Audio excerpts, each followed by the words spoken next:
Welcome to our Rolemaster Actual play session. Ain't No Place for a Hero is a campaign set in the world of Duyranaki, the continent of men. A gritty, cutthroat world where politics, sorcery, religion, and commerce are all intertwined and reign supreme. Treachery and murder both come cheap, and characters need to be both smart and ruthless to survive. We hope you enjoy our story, and, as always, may the dice roll in your favor.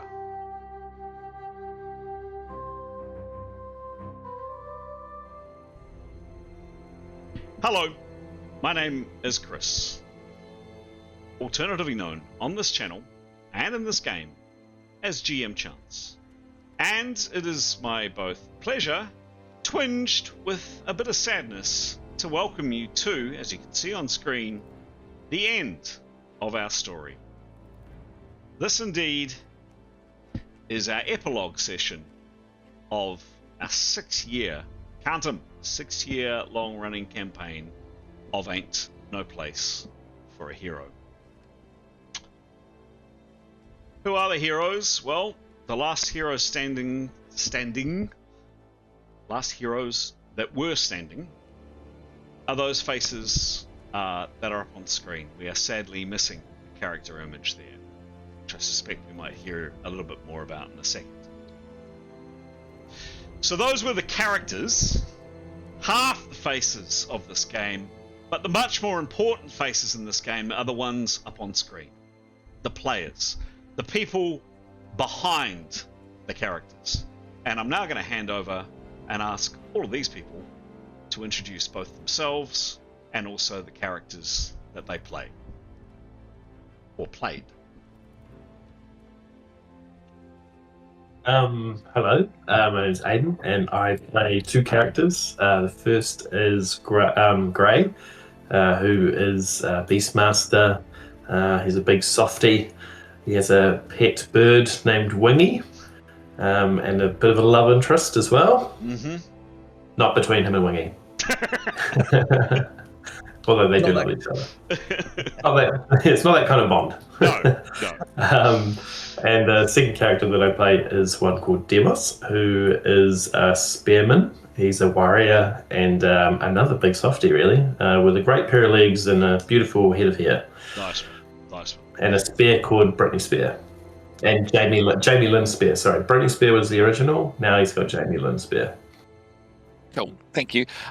Kia ora, I'm Pete. I played two characters, first of which was Leif, and he was a warrior mage, a half-elf warrior mage, friendly fellow, used a sword, and used a bit of magic as well.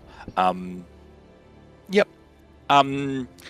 character I played was Mithan, who is a grumpy ranger. She's a, what is she, a high man? Yeah, she sort of warmed up a bit to the party during the whole campaign. Nice one. Yep. Thanks, Pass Pete. on to whoever's next. Hello, I'm Graham, and I play two characters. First of whom is Nyathanal, who is a magent, a mix of sneakiness, spell use, and fighting. And a second chap by the name of Etienne, who is a janitress, paladin, the warrior. Excellent. Thank you. Kia ora, my name's Giles. I played one character, Tarquin, but sometimes he felt like he had two distinct personalities. Good-looking half-elf. He's had a bit of a rough ride up to the end of this game.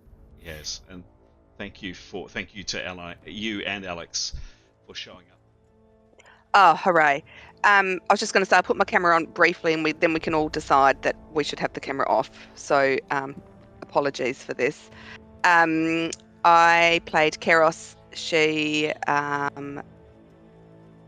was very, very cool. I'm a bit sad to have moved on from her.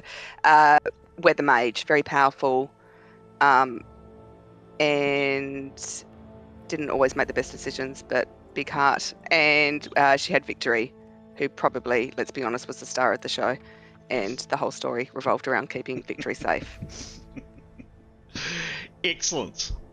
Excellent, one and all. Well, there we go, guys.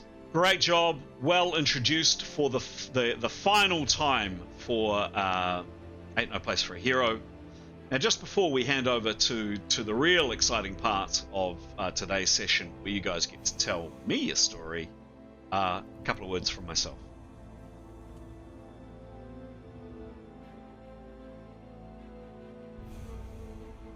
Dear adventurers, almost 6 years of real time, 8 months of game time, 177 episodes, around 530 hours or 22 days straight of play, 8 players, 11 characters, 5 in-person Auckland sessions, innumerable dice rolls, 2 character deaths, 9,264 files in the GM's campaign folder, 1,340 subfolders, a world saved or not, or perhaps changed forever. And so, after all those years, and after all that, we come to an end of Ain't No Place for a Hero. It's been a long road, and a bloody one at times, through a story in which surviving to the next disaster was never guaranteed. Somehow, though, this unlikely collection of people endured long enough to reach the point where we can all finally ask not what happened next week, but what happens to them for the rest of their lives. Mithan, the archer, brought experience and wisdom to a group that did not always possess an abundance of either.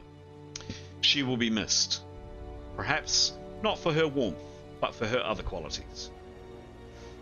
Leif was the good-hearted warrior mage, combining frightening power with the decency of someone you actually want standing beside you.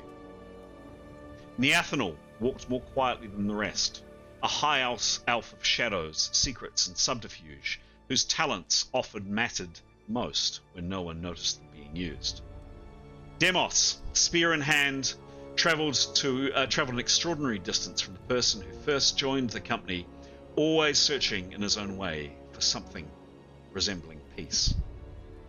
Etienne, servant of Aphrodite, brought charm, story, songs, romance, and a quite remarkable commitment to ensuring that the goddess of love was never inadequately represented.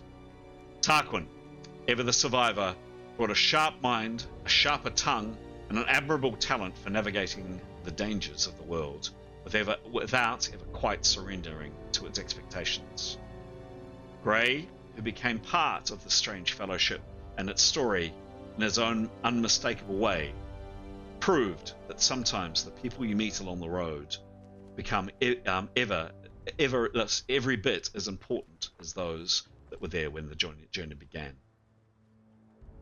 And then there was Keros, young, immensely gifted, occasionally terrifying, and accompanied throughout it all by Victory the cat, the true heart and soul of the party, and quite possibly the only member of this company whose judgment I have never questioned.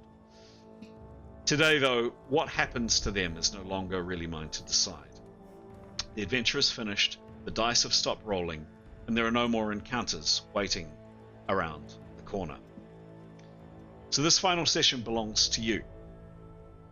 Tell us where your character dreams of going, who they want to become, and what they hope of finding after everything they survived, and whether, in the end, any of them will actually manage to find a place for a hero.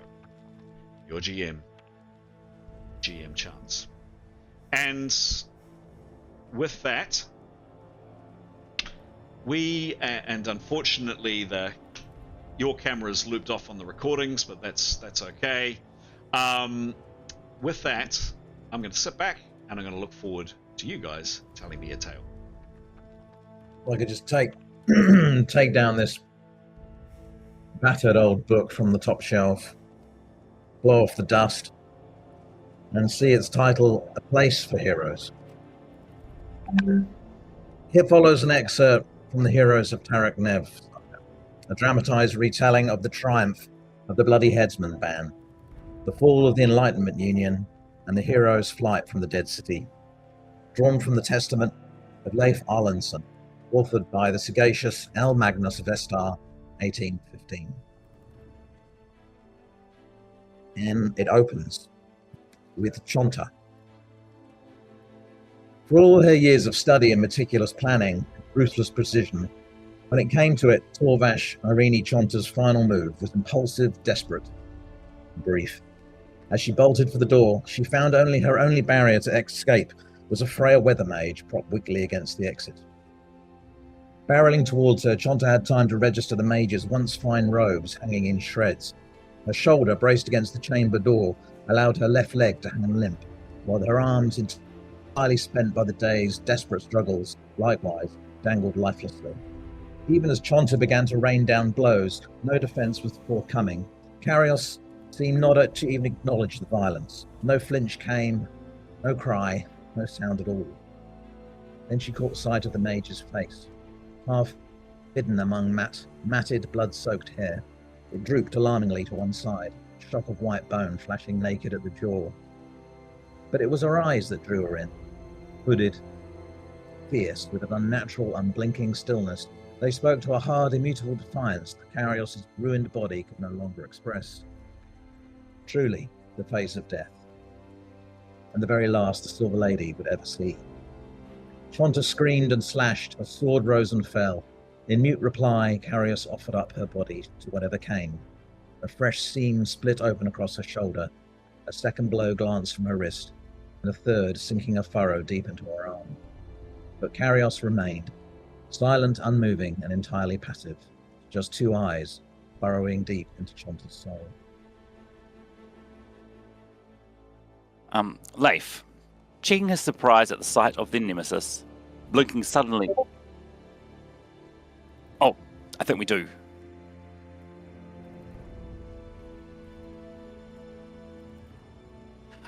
Sorry, Leif, checking his surprise at the sight of their nemesis, blinking suddenly into being not 20 feet away, it was Leif who was best placed to shorten Chonta's progress. Indeed, by her third swing at Kairos, he would be at her back. But as he closed the distance, Leif instinctively chose to sweep in from the flank. Weak from injury, he knew himself to be left wanting. And true enough, wincing from the pain of bringing his sword to bear, his strike smashed bluntly against Chonta's armour. But where Leif found his strength waning, his intuition would not let him down. Always the party's tactician, he laid the ground for the final act. Barging the Silver Lady hard against the wall, he prevented her from turning, and decisively falling back from the exertion, he left Chonta free of an opponent with her guard down and her back open to the chamber. Let the paladin do what he came to do. Etienne swung his sword in a wide arc. Nothing but air. She was close, he knew it. The rest of the party had fallen back now, certain that the Silver Lady had transported herself clear of the chamber. But he'd been closer, and to his eye, she hadn't so much as disappeared, as much as blurred. He shook his head, recentering his helm, straining to see through its narrow visor. By the maiden, she was close. There, was that movement? Something above the basin. And then she bolted.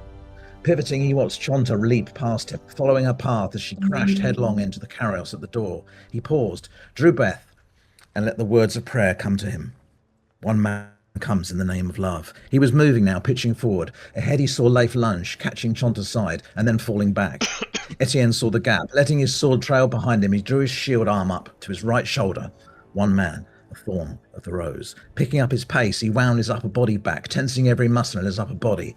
One man comes here to justify.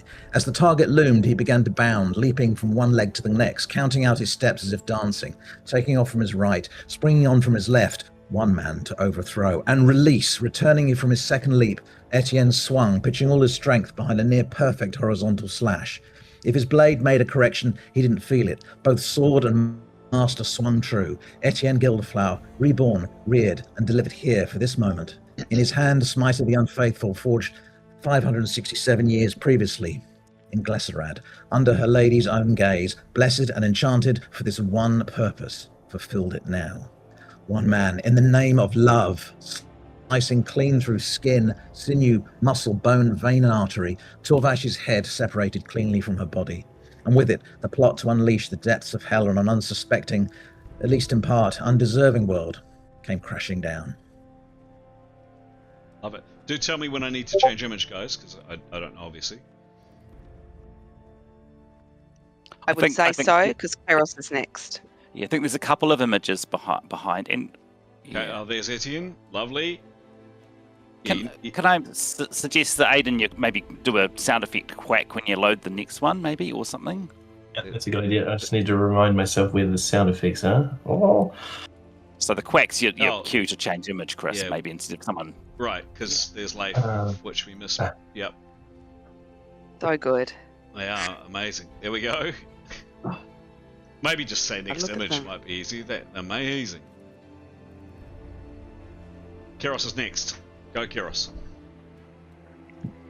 Kairos sat slumped by the door.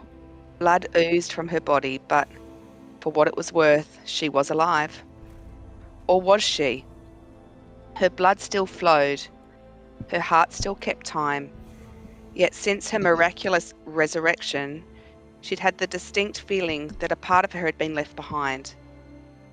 She couldn't put her finger on what it was, only that it was missing, and that somewhere out there now, part of her still drifted in oblivion, or from wherever it was she had passed. Bringing her back had been unnatural, and she felt unnatural, like a ghost, half present with a foot in two realms, but belonging to neither. She stared out over the blood-soaked scene. Not 2 yards away, Irene Chonta's decapitated head looked back at her blankly. Close by, Etienne kneeled in a pool of her blood, hard at prayer. To her right, Tarquin leaned against the far wall, staring at the ceiling, seemingly arguing with himself. Demos lay near her, crumpled unconscious, and behind him, dear God, Mithan lay dead, her throat opened to the air. Mithan. Beside her, Leaf sat slumped, breathing heavily, gently stroking her hair with one trembling hand. Then her gaze returned back to Demos as she began to process what had happened. Chonta had spoken of an antidote. Etienne, search Chonta, the antidote. The paladin snapped out of his reverie, Leaf too, and they were on their feet now, pulling at the headless corpse. Satisfied she'd done all she could, Keros lost consciousness. Tarquin was exhausted, but his mind refused to rest. Around him, the party lay in slumber, all save Etienne. The genitrist perched back straight on a grand chair at the foot of Tarquin's bed, silent prayers on his lips, but keeping watch, ostensibly on the door, but most likely him. The rest lay in their own beds, yes, beds. In an adjoining chamber, they found what proved to be a surprisingly comfortable respite. It was stale and dusty, but mercifully free of blood. And without windows, they were spared the flashes of whatever raged outside. In all, there were 5 beds, all of them occupied. Had the party's fortunes turned? Demos breathed slowly in the bunk closest. He lived. Chonta had lied. They found a flask about her waist, not knowing what it was. They rolled the dice anyway and forced it down his throat. Miraculously it worked, and Demos was back with them, injured but alive, and Grey too. They found the Beastmaster back in the dining hall where Tarquin had left him. He was severely mauled, unconscious but alive. There'd been no sign of the beast who had felled him, and by the looks of things chewed off a good portion of his arm. Karios slept beside him now, with Victory of course, one arm draped awkwardly across her ribs, every breath an effort. There was no sign of the magnet though. No loss there, Tarquin ruminated. She'd always been wary of him from the very start, she and the ranger. Mithan was here too, in body at least. Leaf refused to let her lie amid the blood of the Silver Lady. He and Etienne had bound her body in a sheet, and, for good measure, rolled her into a stately tapestry ripped from the wall. Now she lay forever silent in the farthest bed. He'd not known her, really. On their meeting on Jewel Island, she'd been immediately suspicious, and she'd remained standoffish, if not confrontational, since. But nevertheless, he felt the party's loss. Their mourning was contagious. It filled the silence as they'd gone about their work, first to patch up Chaos, then Grey, and then Leaf, as best they could. By the gods, they were a broken party. Only he and Etienne fit for purpose. Was he to blame? If only he'd been stronger, but the voices, they could not be ignored. Their demands must be met, and no. He had made his decision, there was no going back now. If he concentrated, he could push them away. But he was tired, so very tired. Tarquin, Etienne spoke in a low voice. Tarquin lay still. I know you're awake, Tarquin. Groaning, he sat up and turned to face him. Etienne's eyes glimmered in the low light. Damn him, always watching, always judging. What is it? I think it's time we talked, don't you? And surprising himself, Tarquin agreed that it was. He checked himself at first, fearing enchantment. He wouldn't put the paladin past it. But once Tarquin started to speak, words began to gush from him. And he found that, unexpectedly, he'd been waiting for this opportunity. He'd been hiding for so long now, to hell with the consequences. He wanted to speak to Etienne. It was Etienne who, all those years ago, had saved him in the free city of Jebai Balam, with no benefit to himself at all. The first act of kindness Tarquin had ever experienced. An act he'd seen this party share between themselves and him over and over. It was Etienne who had supported him joining the party, Magna to be damned. He who had showed him kindness for no explicable reason. Had this one tin can changed his future forever? That said, Tarquin had thought to measure the telling of his tale, he really had. But there was something in the genitrist's eyes that said, tell me, trust me. And despite the man's infuriating acceptance, his unreasonable reasonableness, and almost sickening understanding, Tarquin felt his guard and his ambitions drop as, bowing his head, he told the truth and nothing but. Etienne knew of the horrors of the fell, and he knew something of Tarquin's inner battles, but the man's tale went well beyond expectations. Here it was then.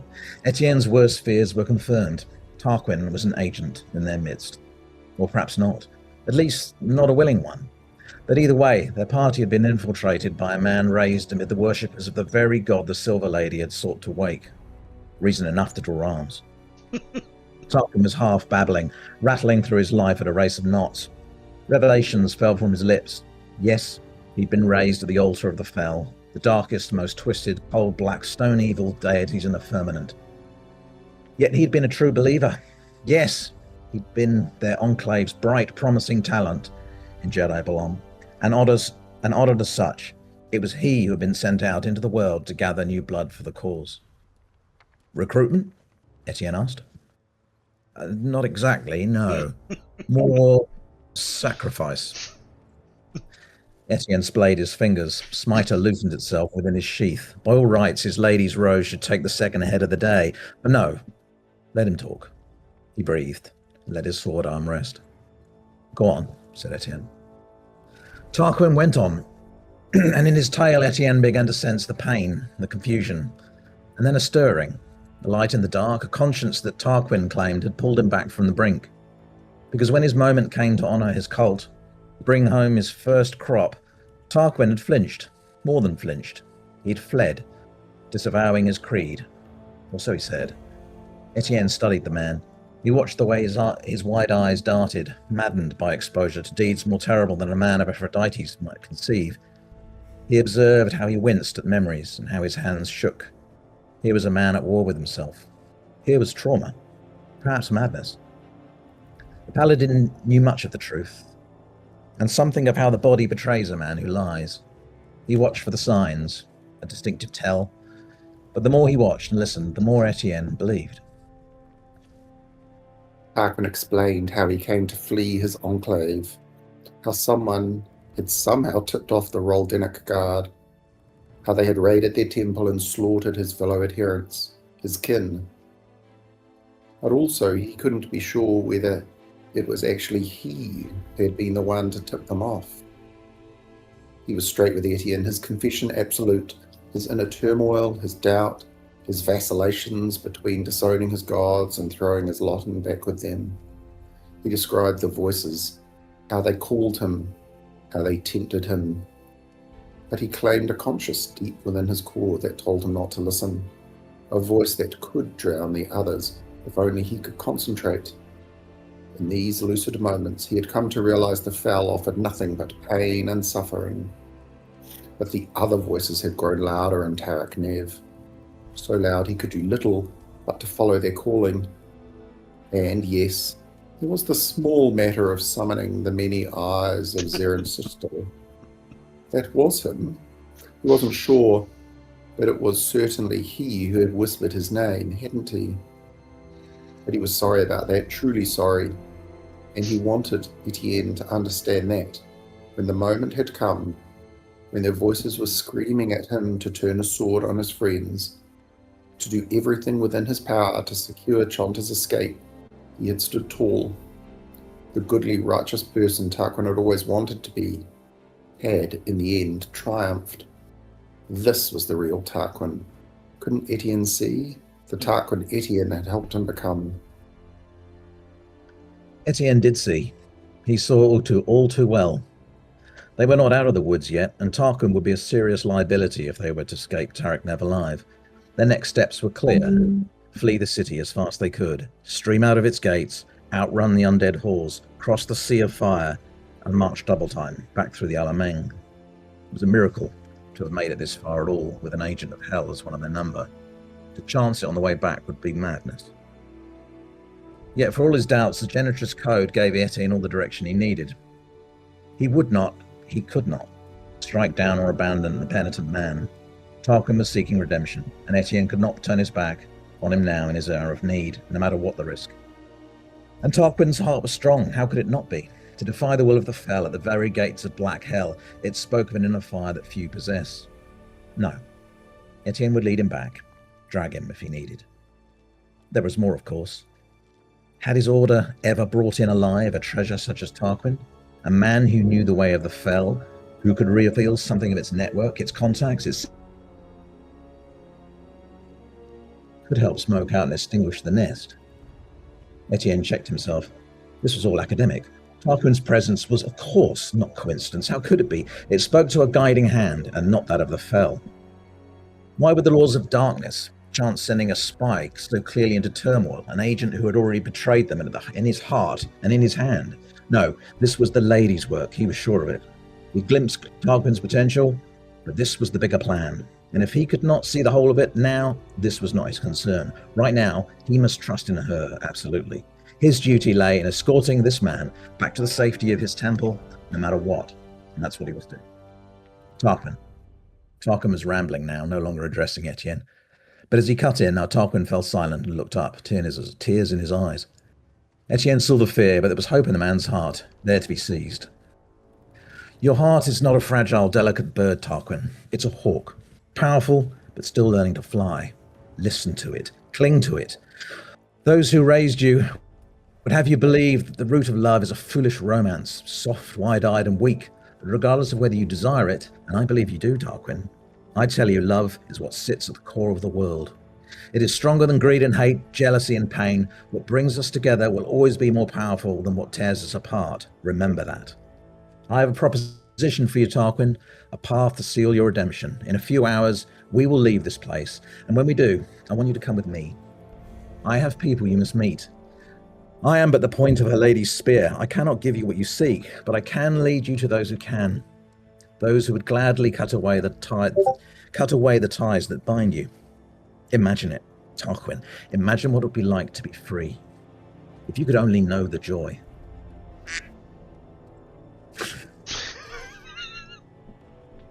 Leif took over the watch from Etienne in what felt like the early hours, but who could say what time it was in Tarak Nev? The room was still with just the sounds of slumber. Tarquin mumbled. Demos gave off a light snore. Grey breathed shallowly. Keros likewise curled in the Beastmaster's arms. Only Mithin remained truly silent. Leif bit his lip and looked away. She deserved better than an abandoned chamber in the heart of hell. He turned his attention to Tephila's bane, resting across his knees, turning the blade over in the low light of the lantern. It seemed that he would be the one to carry it now, and its companion, of course. Reaching to his waist, he drew out Bane Tooth, the wrapped dagger, and placed it beside the sword. They belonged together, that much he knew. Their visions had been clear on it. But there was no outward indication of what that meant, or what power, if any, he was meant to harness. In his hands, they felt just like any other weapons. But he recalled the words from an old maid, spoken months before in a distant land. You are touched by divine power, either from a god or a servant of a god. There's something in you, and it needs something, and only you can deliver it. Then, a movement. Out of the corner of his eye, Leif remained motionless. Then, slipping the dagger into his belt, he snatched up the lantern and let its light flood the far end of the chamber. Nothing. Except the air above Mithan's bed looked wrong. He frowned. Were his tired eyes playing tricks? The darkness above the shrouded body seemed somehow thicker than elsewhere in the room. Not darker exactly, denser. Leif took one silent step closer. The haze vanished. He waited as slowly, almost imperceptibly, it returned. Not rising from Mithan, but gathering, as though tiny threads of mist were drifting through unseen cracks in the stone. Etienne! Keros! Victory leapt from her bed in alarm and hissed at the far side of the room. Etienne started, reaching for his blade as the others were lurching awake. There! Leif pointed his sword. The strange vapour continued to gather. Tarek Nev seemed to always to be shrouded in mist, but this was different. Even by the city standards, this was not natural. This had purpose. Leif's hand tightened around Tephila's bane. The vapour was beginning to form a denser cloud now, drawing itself in, slowly gathering form. Tarquin scrambled backwards across his bed, screaming, No! No! They've found me! They're here! Then the mist stopped moving. Every drifting tendril froze in place, then slowly, very slowly, the vapour began to fold inwards. Thousands of tiny currents flowed together. A shape began to take form. Shoulders emerged, arms, legs, the outline of a woman, hair, a face. Neathanel opened her eyes. For several long moments she simply stood, looking down at her own hands as they took on the solid form, flexing her fingers as though relearning the shape of herself. Then she smiled, looking up with satisfaction. I wondered, she said quietly, whether I would remember how. She'd been with them the whole way, silently urging the party on, mutely screaming their warnings, swiping at their adversaries, weeping at their loss. Yes, even she. The bottle in the side pocket of her pack had always been her last resort. She'd stashed it there months before and hoped never to use it. But when the shrieker struck her and left her helpless with pain, she had little choice but to take it. She was defenseless, too far inside the palace to call for help, and so stunned by the strike she could barely raise her sword. So even as the shrieker clawed at her, she reached back, grasped the bottle, pulled its stopper with her teeth, and downed the potion in one. She thought she still held the bottle in her hands when, to her surprise, she heard it smash at her feet. Then, the strangest of sensations, she felt the shade, as it whirled around her, and yes, through her, in confusion. And she felt herself spread. She turned over on herself and felt the shade's presence within her, and then reached out, filling the available space, seeping into gaps and crevices. She discovered 3 discarded coins, covered in dust on the broken floor, snagging in lintel of a doorframe, a breeze from a crack in the ceiling, and the outlines of 3 bricked-in windows. And there, a bent candelabra pinned beneath the weight of a fallen door. She drifted then from room to room, under doors, through cracks, exploring the structure's precincts and discovering its secrets as she went, until at last she fell upon her comrades, slipping into the palace. There she danced, twirled in the stillness, shifted direction, whirled back and forth, anything to catch their attention, but they had bigger worries at hand. So she joined in as best she could, whirling around their adversaries, offering what little she could to cloud their view. She was there with Tarquin in the dark, There when Grey fell, there on the stairwell as blades were crossed, and there too with Unswick in her final moments. Niathanol had told herself that she would be the one to do it, an act she had rehearsed in her mind countless times, to slide her sword into the professor's spine, twist, mangle her flesh, to torture as she'd been tortured. Speak the last words that bitch would ever hear, but she was glad for Leif, and glad to witness her final moments. Niathanol spread herself around her, enveloping Unswick in a cloud of pure hate. She goaded her, whispered unheard profanities, and shivered with the joy of beholding her pain, until at last her nemesis coughed and breathed her last. Demos simply stared. Niathanol crossed the chamber with maddening calm, as though she had walked these halls 100 times before. Reaching the far wall, she seized a faded tapestry and tore it clean from its hooks. Dust billowed into the stale air. Behind it lay nothing but ancient stone. Or perhaps not. She laid one pale hand, then against a larger single block halfway up the wall. Pausing, they heard a click. Somewhere deep within the walls, gears, long undisturbed, groaned into life. Stone grated upon stone. Slowly, impossibly, a section of the wall swung inward, revealing darkness beyond. New image. Or perhaps not. Oh, sorry. Niathanol looked back over his shoulder. The palace library. Demos blinked. The library? But where have you been? And how in the house did you know that was there? A faint smile touched her lips. I wandered lonely as a cloud, she replied. I've drifted through every crack and crevice of this palace. The stone had secrets, but eventually it surrendered them all. She nodded into the darkness. Torvash came here seeking knowledge to wake the sleeping fell. If such knowledge exists, I'd wager it lies within. And without another word, she disappeared through the doorway.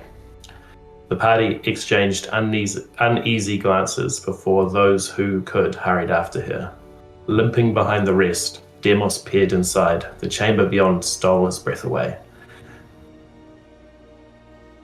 There's a couple more images coming.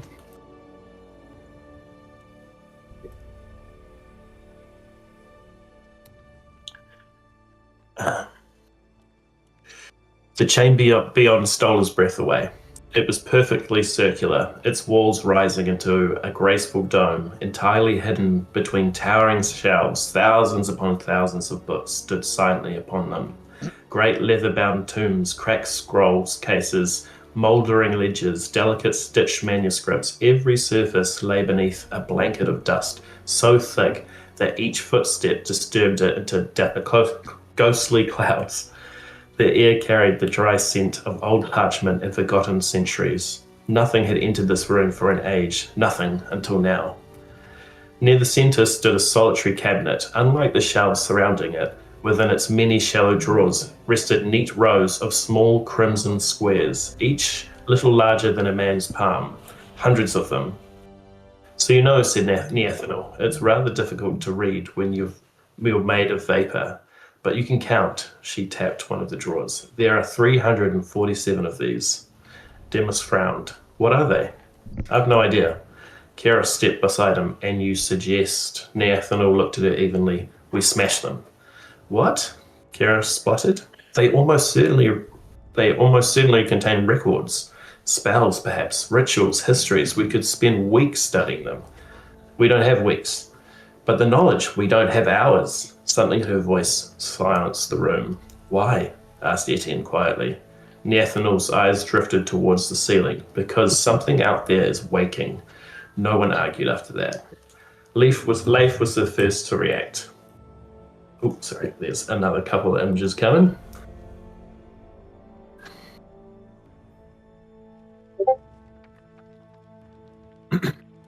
Leif was the first to act, sweeping both arms through the open drawer and cradling a heap of red discs against his chest before hurling them onto the flagstones. They shattered with surprising force, sharp cracks echoing around the library. Keros followed, then Etienne.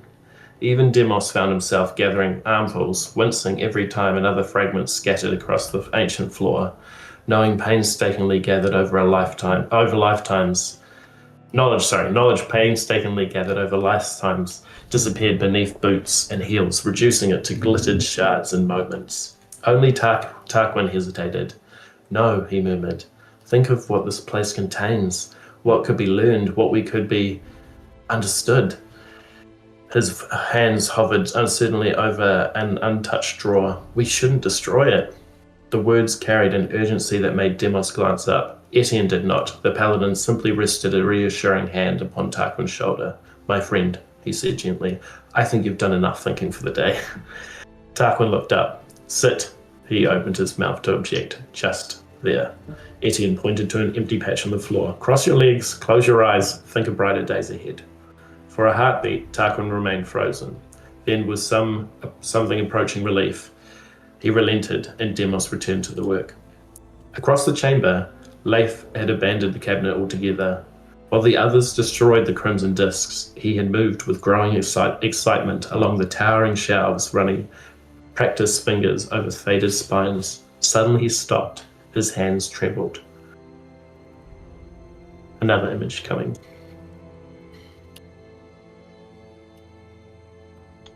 No, carefully, reverently, he drew free a thick volume bound in blackened leather. A slow smile spread across his face. I found it. Every head turned. Leif stared at the ancient title, as though scarcely believing his own eyes. At last.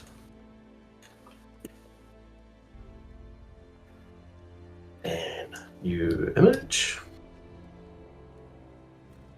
Grey had accepted somewhere beneath the beast's crushing weight that he would die in Tarek. He remembered the jaws, the stink of its breath, the sickening crack as teeth found flesh. After that, there had only been darkness.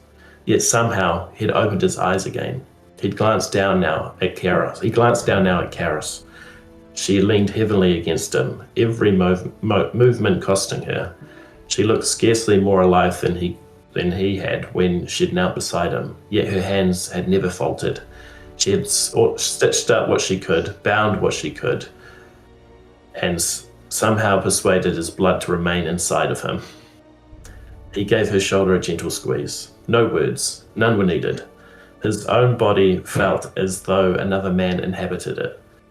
Each breath tugged torn muscle. His left arm answered reluctantly when called upon, and his legs carried him only because stubbornness demanded it. But it was more than pain. He felt change somehow, as if the beast had left him with more than scars. A sharpening perhaps, or a restlessness, like hearing a tune whose melody vanished whenever he tried to follow it. Whatever it was, it could wait. In the centre of the library, Leif and Etienne lay Mythvan gently upon a hastily assembled pyre, built from whatever the forgotten place would surrender. Broken chairs, splintered shelves, rotting tapestries, ancient books, their brittle pages spilling loose. A new image coming.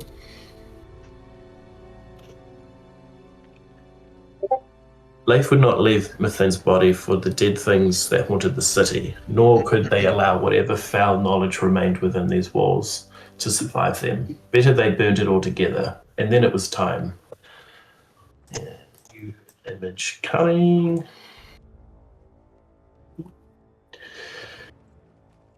One by one they stepped forward. Etienne spoke first, quietly enough that Grey caught only fragments of prayer. Karis followed, but bowing her head in silence. Grey followed, reciting some words in North tongue he remembered from his mother. Then Neathanel and even Tarquin, who had managed a few halting words. Then at last Leif approached. He stood for a long while without speaking. His face was unreadable. I was starting to believe that we'd see this through together, he said at last. I've never fought beside anyone braver, nor travelled with anyone stouter. Your dignity never slipped right to the end. Mythvan, we've shared such desperate times. You've saved my life more times than I can count. His voice caught. You'd hate hearing me say it. A faint flickered and vanished. But you were a true friend, Mythvan.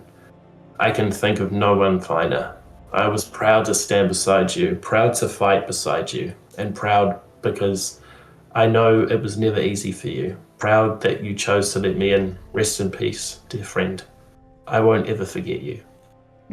Silence settled once more. Neathanel crouched beside the pyre and touched a crumbling page with smoking tinder. Flame blossomed, dry parchment curled back, black, cloth smouldered. The fire crept carefully at first before finding its appetite, climbing through broken furniture and brittle books until orange light danced across the chamber walls. They watched until the smoke began to hide Mithran from view. Time, Etienne said quietly. They backed towards the door, gathering weapons, adjusting packs, each reluctant to be the first to turn away. Grey cast one final glance towards the growing fire. Farewell, he murmured. And the palace answered. Without warning, a tremendous crash shook the floor beneath their feet. Dust burst from the ceiling. Somewhere deep within the ancient halls, stone smashed against stone. Tarquin froze. Stone groaned overhead as curtains of dust and plaster rained down on the party. No, he thought, not now, not again. His mind had scarcely formed the thought before another crash thundered the ancient halls. His stomach tightened. Was this his doing? The question arrived unbidden, but he could not dismiss it. Had some desperate corner of his soul reached out? Had he called for his masters? He couldn't be sure. The whispers, the visions, they were all so tangled up. The chamber shook again. Move, Etienne barked. The party lumbered towards the library doors. The corridor beyond was filled with rubble. Tarquin doubled his pace. Sprinting ahead of his mostly injured companions, he rounded the corridor and fell hard on the enormous twin doors to the temple balcony. Daylight struck his eyes. He stumbled out onto the stone terrace overlooking the temple precinct. The sky was madness. Great turquoise lances of light slashed between the towers. Beams ricocheted wildly off ancient defences. Their harsh glow painted the city in flashes of iridescent brilliance. Without thought to the dizzying drop, Tarquin put his weight against the rusted rail and leaned out as far as he could. The temple forecourt was just within view, at least it would have been, were it still standing. It moved between shattered buildings. Its body, immense, seemed to fold and unfurl as it advanced, every movement wrong in ways that made his eyes ache. So many eyes, scores, perhaps 100, each opened independently, gleaming in a dull glow like baleful lanterns. Tarquin felt the warmth leave his body. The Zeren Kistel, the many-eyed beast, but not as before. This was different. A tall, limbs. He spun so quickly he nearly lost his footing. Screaming, he sprinted back through the doors. "It's back," he cried, his voice breaking. "Run." Smoke was billowing into the corridor now as the pyre took hold. Behind it all came another deafening impact, the whole tower lurching beneath their feet. Etienne slipped beneath Demos's arm, half carrying the exhausted soldier towards the stairwell. "Tarquin," he shouted, "with me!" Leif turned to Grey. The warrior looked ready to collapse where he stood. "Come on," Leif breathed, and made ready to shoulder his weight. "I'll take him," Kiros appeared at the other side, victory tucked in her tunic, her face pale but determined. She didn't wait for reply.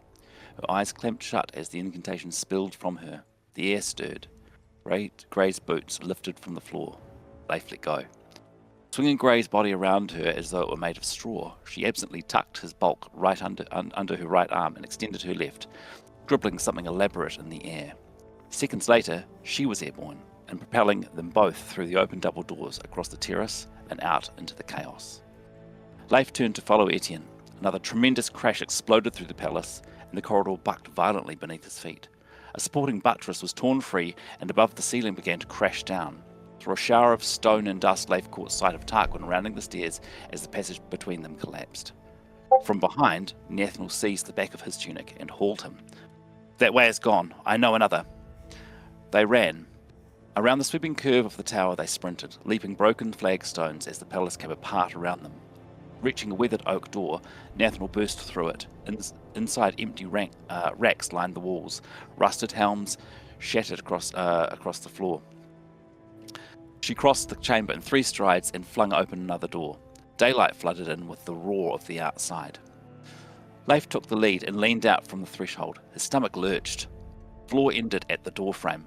70 feet below lay the grassy mound of the temple perimeter, littered with fallen stone. Blue-white beams still lanced wildly across the sky above Tarik Nev, striking the city with terrifying violence.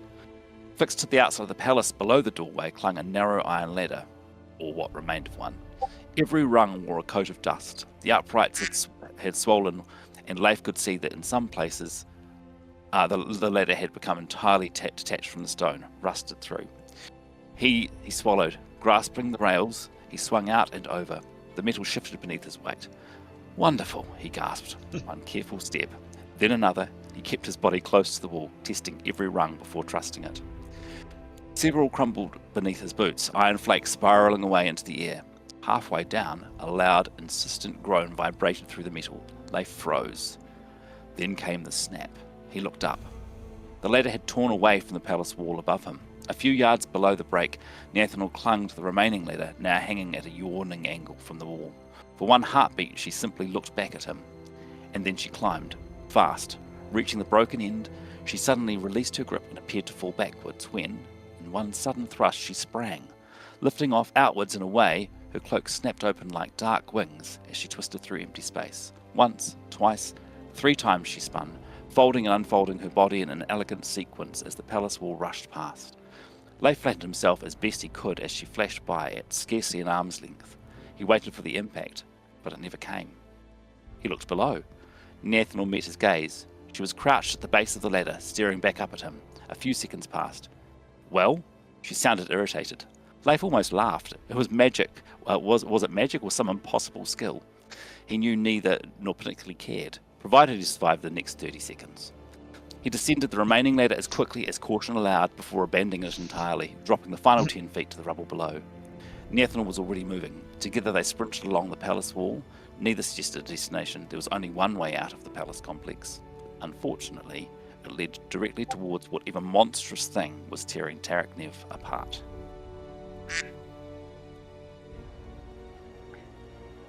High above the palace, Chaos wheeled through the raging filament. Turquoise lances of light tore across Tarik Nev, ricocheting from tower to tower. Every few heartbeats, another beam screamed past. Close enough to the heat prickled across her face. Beneath her, the temple complex was scarcely recognizable. The graceful courtyards where they had fought only hours before were a landscape of broken columns and shattered stone. Excuse me. As they cleared the tower, there was another crash below, and the entire section of ancient masonry burst outward as though racked by a huge explosion, raining blocks the size of wagons into the square below, and sending a billowing cloud of dust upward and into their path. Wingy, distraught and disturbed from wherever she had been perched, whirled in terror around them. Then, from the cloud it emerged. It was enormous. 4 thick limbs carried a body broader than a townhouse. A tail, as long as its body, lashed through the drifting dust, smashing whatever remained standing. Its head swung slowly from side to side, jaws yawning open to reveal row upon row of curved ivory fangs. But it was the eyes. The gods preserve her, the eyes. They covered it, tiny eyes, great eyes, yellow, milky, white. Black as ink, hundreds of them, perhaps more, blinking without rhythm across its neck, shoulders, flank, tail. Even the inside of its gaping mouth seemed alive with them. Wherever she looked, another eye looked back. A low growl rolled across the ruined precinct. The sound did not merely reach her ears, it shook the air itself. For one dreadful heartbeat, Carol was certain the monster had seen her. How could it not? She hung alone against the blazing sky, a solitary silhouette. Yet its countless eyes drifted elsewhere, below. Etienne emerged first, half dragging Demos into the daylight. Tarquin stumbled after them, wild-eyed. They were only a length of the creature's body away. The beast turned, every eye, every last eye. Keros felt the spell rising in her before she'd registered the thought. Suspended by the invisible currents of her spell, and clearly terrified, Grey still swayed gently beneath her flight. But she'd only need one free arm. She screamed against the wind, her words forming one long howl of pent-up anguish as she suckled the energy from the elements around her, inhaling power as she exhaled the last of her breath. And then it burst from her in a flash of white light, its force propelling she and Grey backwards. The bolt of light exploded at the creature's neck. It howled and shuddered with pain, and then spun around to find its source. Hundreds of eyes stared unblinking at Keros. And then it came for her. Arios brought them seconds, no more. Time enough for Etienne to drop poor Demos, who collapsed heavily on one knee beside him, and time enough to reach and draw out a blade from his back. Not Smiter this time, but a blade bestowed and yet unused. Demon's Bane slid free with a note, unlike steel, a hum, soft at first and then stronger. It had come to him in a forgotten chapel, a gift from the gods to seal their purpose, surely to drive out this abomination, to cast out that which did not belong in this world. Fulfill that purpose, whispered Etienne, falling to one knee and kissing its crossguard, and then louder. Fulfill it now! Beside him he was aware Tarquin dropped to the earth too. He was entirely prostrate, and jabbering in some foul foreign tongue, harsh syllables scraping like rusted iron dragged across stone. Etienne raised his voice to drown him out. His incantation filled the air. The creature was smashing its way through what remained of the temple courtyard. Columns exploded, dust beneath its flanks, ancient walls burst beneath its tail. Etienne followed its path with his sword, barking his prayer now. The humming became a chorus, to his ear at least. Beautiful voices, distant but growing, louder, louder. My lady, whose light reaches even into the darkest Etienne's voice died as the choir was suddenly cut short. His incantation lost. It hit him. His lady couldn't reach him here. This place was between worlds. He was alone. 50 feet away, the creature stopped dead in its tracks and turned its head back towards Etienne. The paladin stood. He tested the air with his sword and waited for the charge. Demos moved forward to stand beside him and raised his spear. One last stand, he said, and spat at the earth. Etienne turned to him with a thin smile. So be it. The creature lumbered forward, and Etienne began his chant. Man surrenders. Spirit won't. Man seems. Spirit is. Man crawls. Spirit flies. Spirit lives when man dies. There are many gods at play.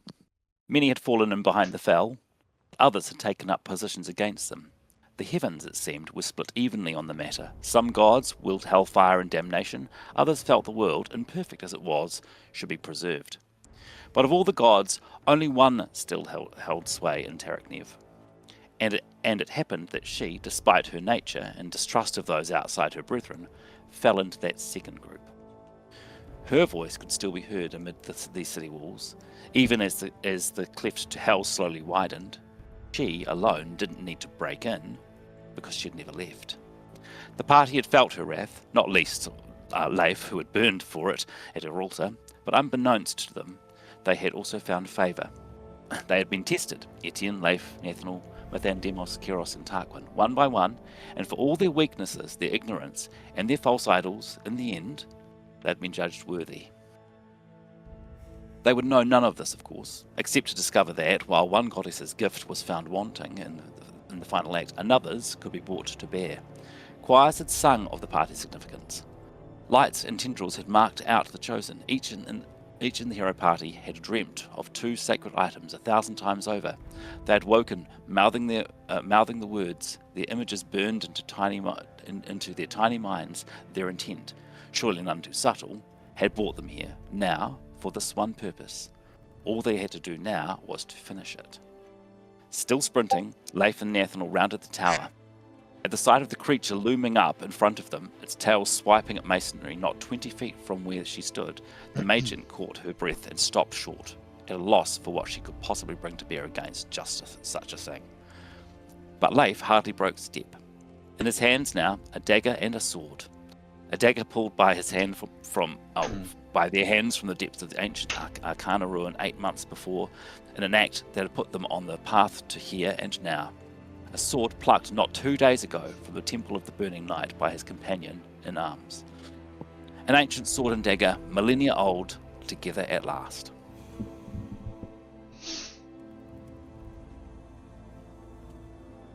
Keros breathed again as the creature abruptly checked its charge.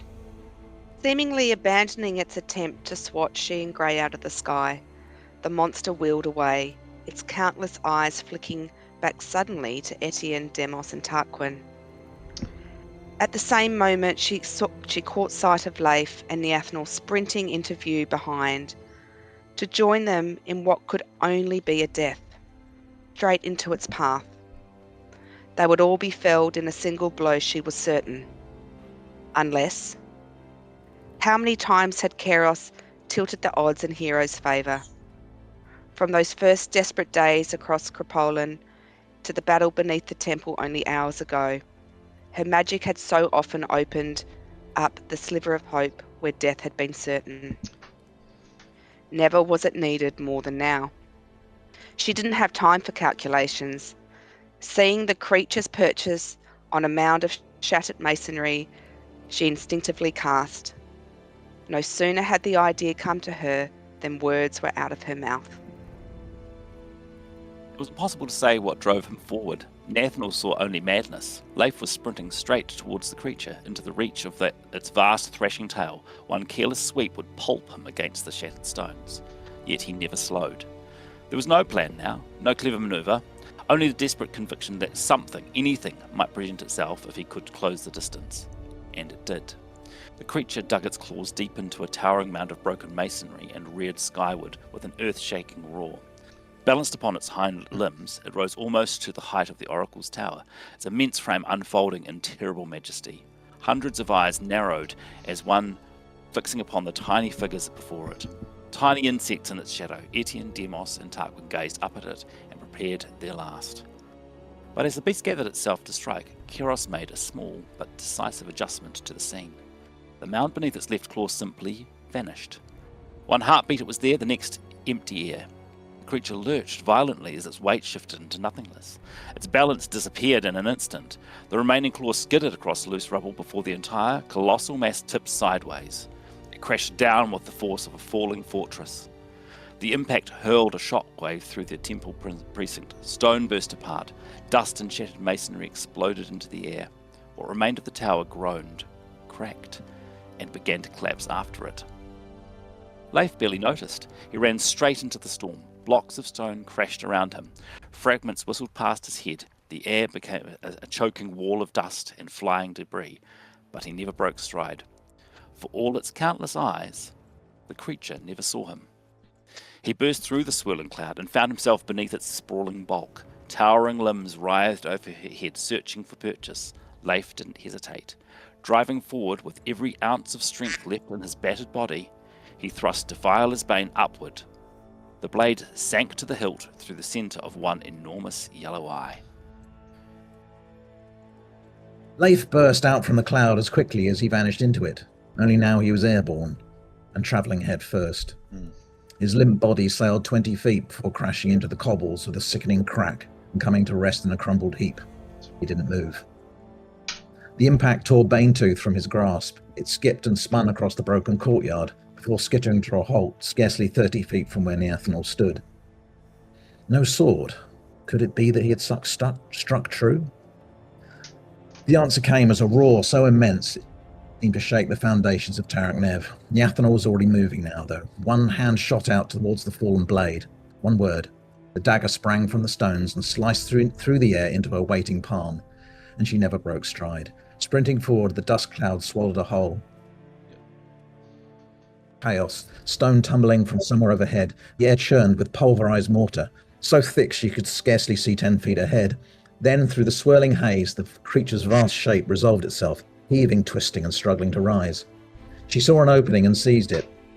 A fallen column became a staircase. She sprinted along its length as though gravity were little more than a suggestion, reaching its broken end and launching herself into empty space. Turning in the air, she tumbled onto the sloping remains of a collapsed roof. Her feet barely touched, and she was running again. Each stride carried her higher as the roof pitched towards the creature's towering back. At the final instant, she pushed away, her body extending into a perfect arc, bane withdrawn, back, ready for the killing strike. But she never reached it. An enormous forelimb whipped across her path. Whether it had seen her, sensed her, or merely lashed out in a blind instinct, she couldn't tell. The blow caught her squarely across the legs, and the world disappeared. Sky, stone, cloud, she was hurling upwards, spinning violently through choking dust. Instinct took over. She folded it into herself, compact as a seed, letting the spin build for a heartbeat before opening one shoulder. The rotation slowed. Another adjustment, a twist of her hips. The tumbling became controlled, almost graceful. Bursting clear of the dust cloud, she found the horizon, judged the ground racing towards her, and turned once more, aligning herself with the fall. And she folded herself back up for landing. She struck hard. Momentum carried her into a roll that might have ended cleanly, but for the boulder. Her shoulder slammed into the stone with bleeding fall. Her dead. The dagger flew from her hand once more, spinning away across the shattered courtyard, and back into the dust of cloud of dust. Tarquin remained on his knees. Dust drifted around him, blotting out the world until there seemed to be nothing left beyond the few feet of broken cobbles before him. Etienne had vanished, so had Demos. Even the monster had dissolved into choking cloud. The silence lasted only a heartbeat. His own voice broke it. Enough. He blinked. The word was his own, and no longer in the language of the fell. He marvelled at how quickly the ancient syllables, harsh and fluid, had arisen effortlessly from some forgotten chamber of his mind. The ritual responses of his childhood. The liturgies drilled into him before he had been old enough to question them. They had never truly left him. They had merely waited. But no, he had made his choice.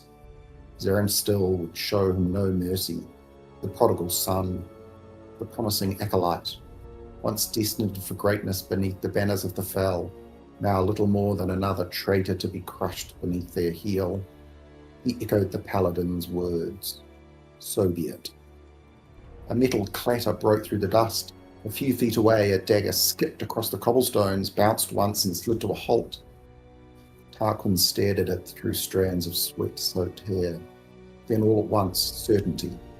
He rose. The voices were still there, hissing, pleading, commanding. But with one hand he waved them away. Stooping, he lifted the dagger from the stones.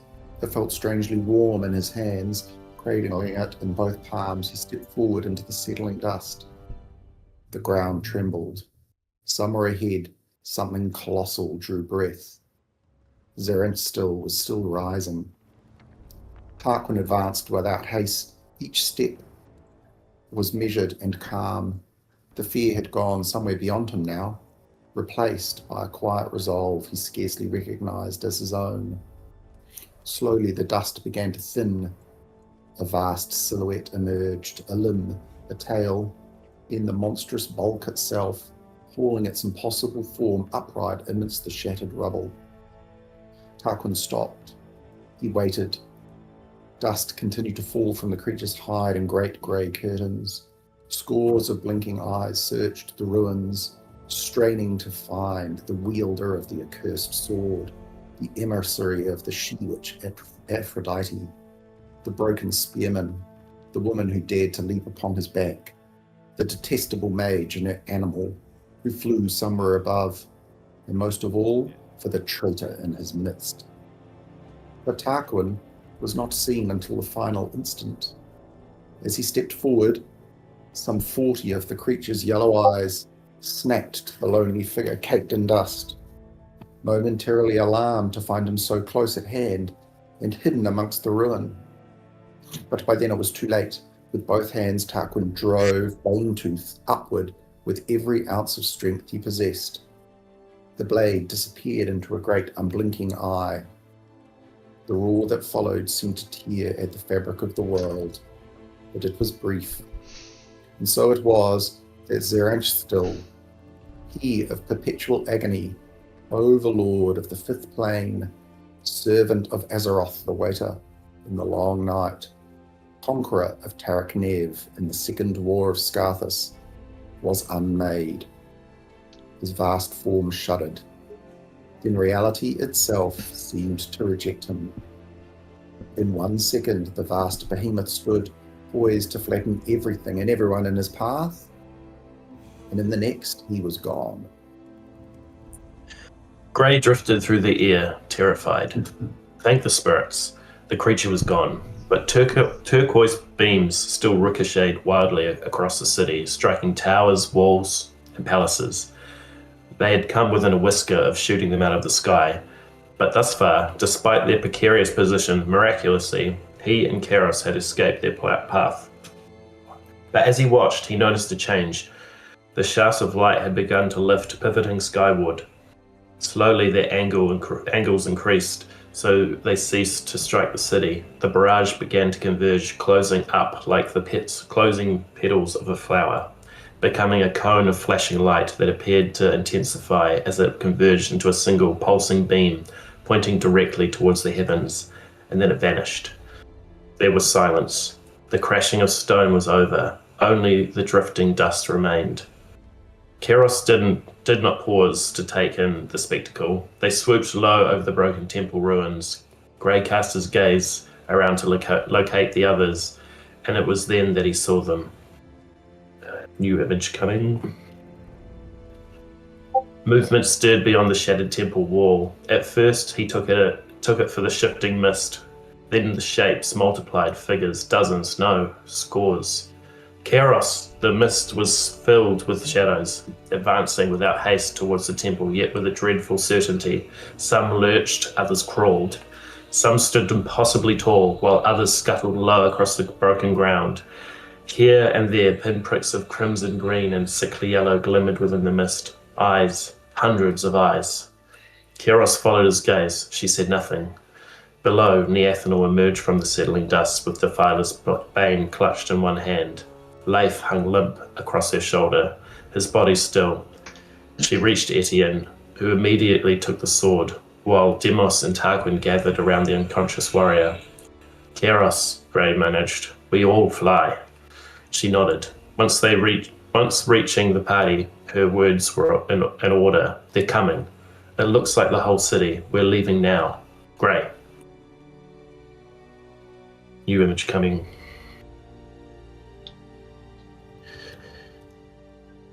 When he perched on his shoulder, Grey summoned what little strength remained as both he and Kairos spoke the words, his own spell answering sluggishly.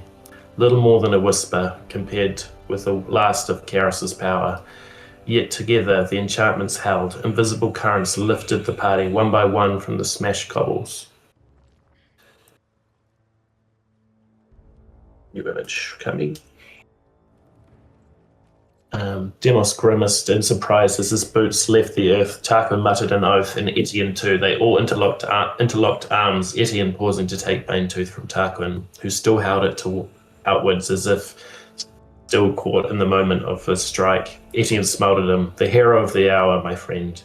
There's no going back now, Tarquin. Let's ride. Let's be rid of this place.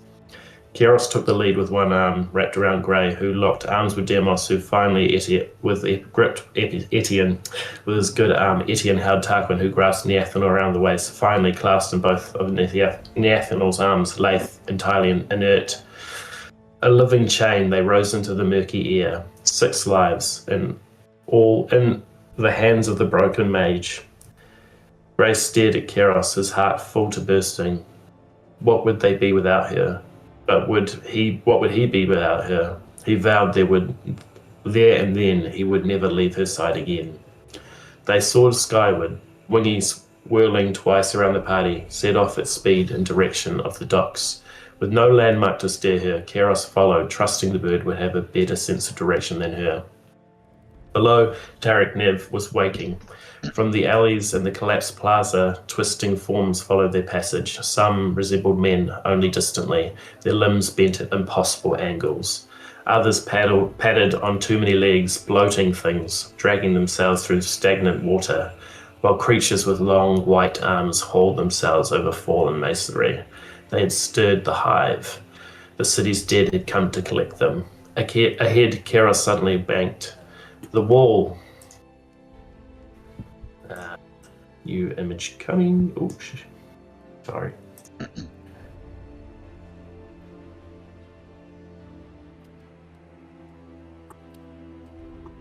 The city's curtain wall loomed from the mist, immense and even in ruin. Flying level with its parapet winging out of sight, she lurched left, hoping desperately the city's gate would reveal itself. Then a cry from the ethanol. New image coming. Then a cry from the ethanol. Grey swung his head back. Some 20 winged creatures followed at their tail. Leathery wings beat furiously. The creatures were closing, snapping for Leif's heels. Then through a haze, the gate. Keros dived, sweeping their ragged line beneath the vast archway. And another image is coming.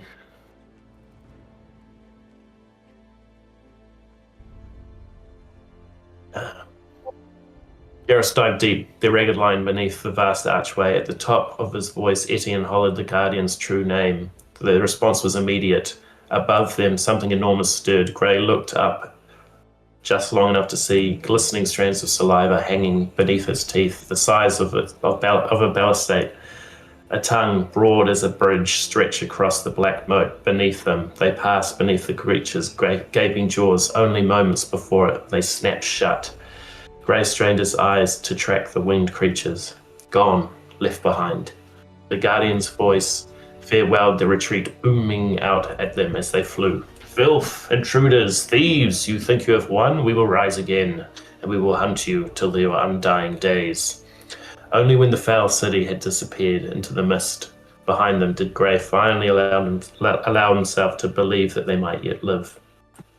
Beyond the causeway, the swamp opened before them, bleak and silent beneath a leaden sky. Ahead, half hidden amongst leaning moss-covered trees, stood the small roadside sanctuary. As Keros pulled them in and under, Grey looked up at ancient chiseled runes of protection as they passed. He let out a long breath, closing his eyes. New image coming. For the first time in 5 days, they had reached their place where dead and demonic things could not follow. Another new image coming. Epilogue. Demos. Etienne and Tarquin turned to face them. Behind Landania's thick and intricately carved navigator's column loomed in the low light. Demos swallowed hard. It was time for goodbyes. Each of them embraced the warriors in turn. He first, then Grey, then Keros, Neathanol. So, another image coming. They'd almost forgotten about Etienne's... Each of them embraced the warriors in turn. He first, then Grey, then Keros, Neathanol, and finally Leif. The last week had been merry, the merriest time he could remember. They'd almost forgotten about Etienne's dedication to a good time. And with the horrors of Tarek Nev far behind them, what should have been a time of rest and recuperation had been spiced with the very best food Landania could serve, raucous company, and a great deal of wine and song. The weight from their shoulders had been lifted, and they'd revelled in the opportunity to let off steam, reflect heartily on their adventures, and give due thought to their next steps. that their fellowship would break, it was a given. Etienne and Tarquin would make straight for his temple. The threat was not over. There was, of course, the committee of the New Age still at large, and believing to be mustering. And Tarquin held information of considerable value to the Genterist in stamping out the last of his sect. Moreover, Demon's Bane and Banetooth would be turned over to the temple's elders. The Union had been decapitated, but they knew nothing of the wider group and what plans may already have been pushed into being. After all, Day Zero was still 1 month away. Of the rest, they were unanimously in seeking to accompany Demos to recover his sister. This touched Demos deeply. This was not his fight, after all, but Leif, Neathanel, Keros. This was his fight, after all, but Leif, Neathanel, Keros, and Grey would not hear of him going alone. Their own plans could wait. He reflected on their closeness, despite deep differences of character, but their shared experience had bonded them closely. Demos recalled their desperate flight of the previous weeks. A 2-day march back to the Sea of Fire, the party broken and ragged, Leif's return to consciousness, the treacherous crossing back to their guide's tower, empty of guides, then the 4-day voyage downriver to the port of Vestus, all of them half-starved, and the waves of attack each night. How Grey's new ability and acute sense of night vision had proved invaluable, but as to what other changes his wound had inflicted upon them was still unclear. But falling upon the pillar at Port Vestus, at last all 6 of them still stood, alive, despite the odds, and part of a small select group of individuals who had ever survived the dead city. The Monmen had sent emissaries to their safe houses, a seer among them. They'd wanted their tale, proof of Chonta's demise, and they left satisfied. Etienne had been careful to avoid mention of the sword and dagger, though. Whether their seer saw flashes of their artifacts, they could not be clear. They left bags of gold in their wake. It seemed fair payment for their trials, and they were now all, by their own standards, obscenely rich. Etienne ran his palm across the column, summoning the navigator. He turned to them one last time and gave a respectful bow. This world owes you a debt, friends. May you go from here with love forever in your hearts. It does not matter how long we have yet to spend on this earth, how much money we have gathered, or how much attention we may receive.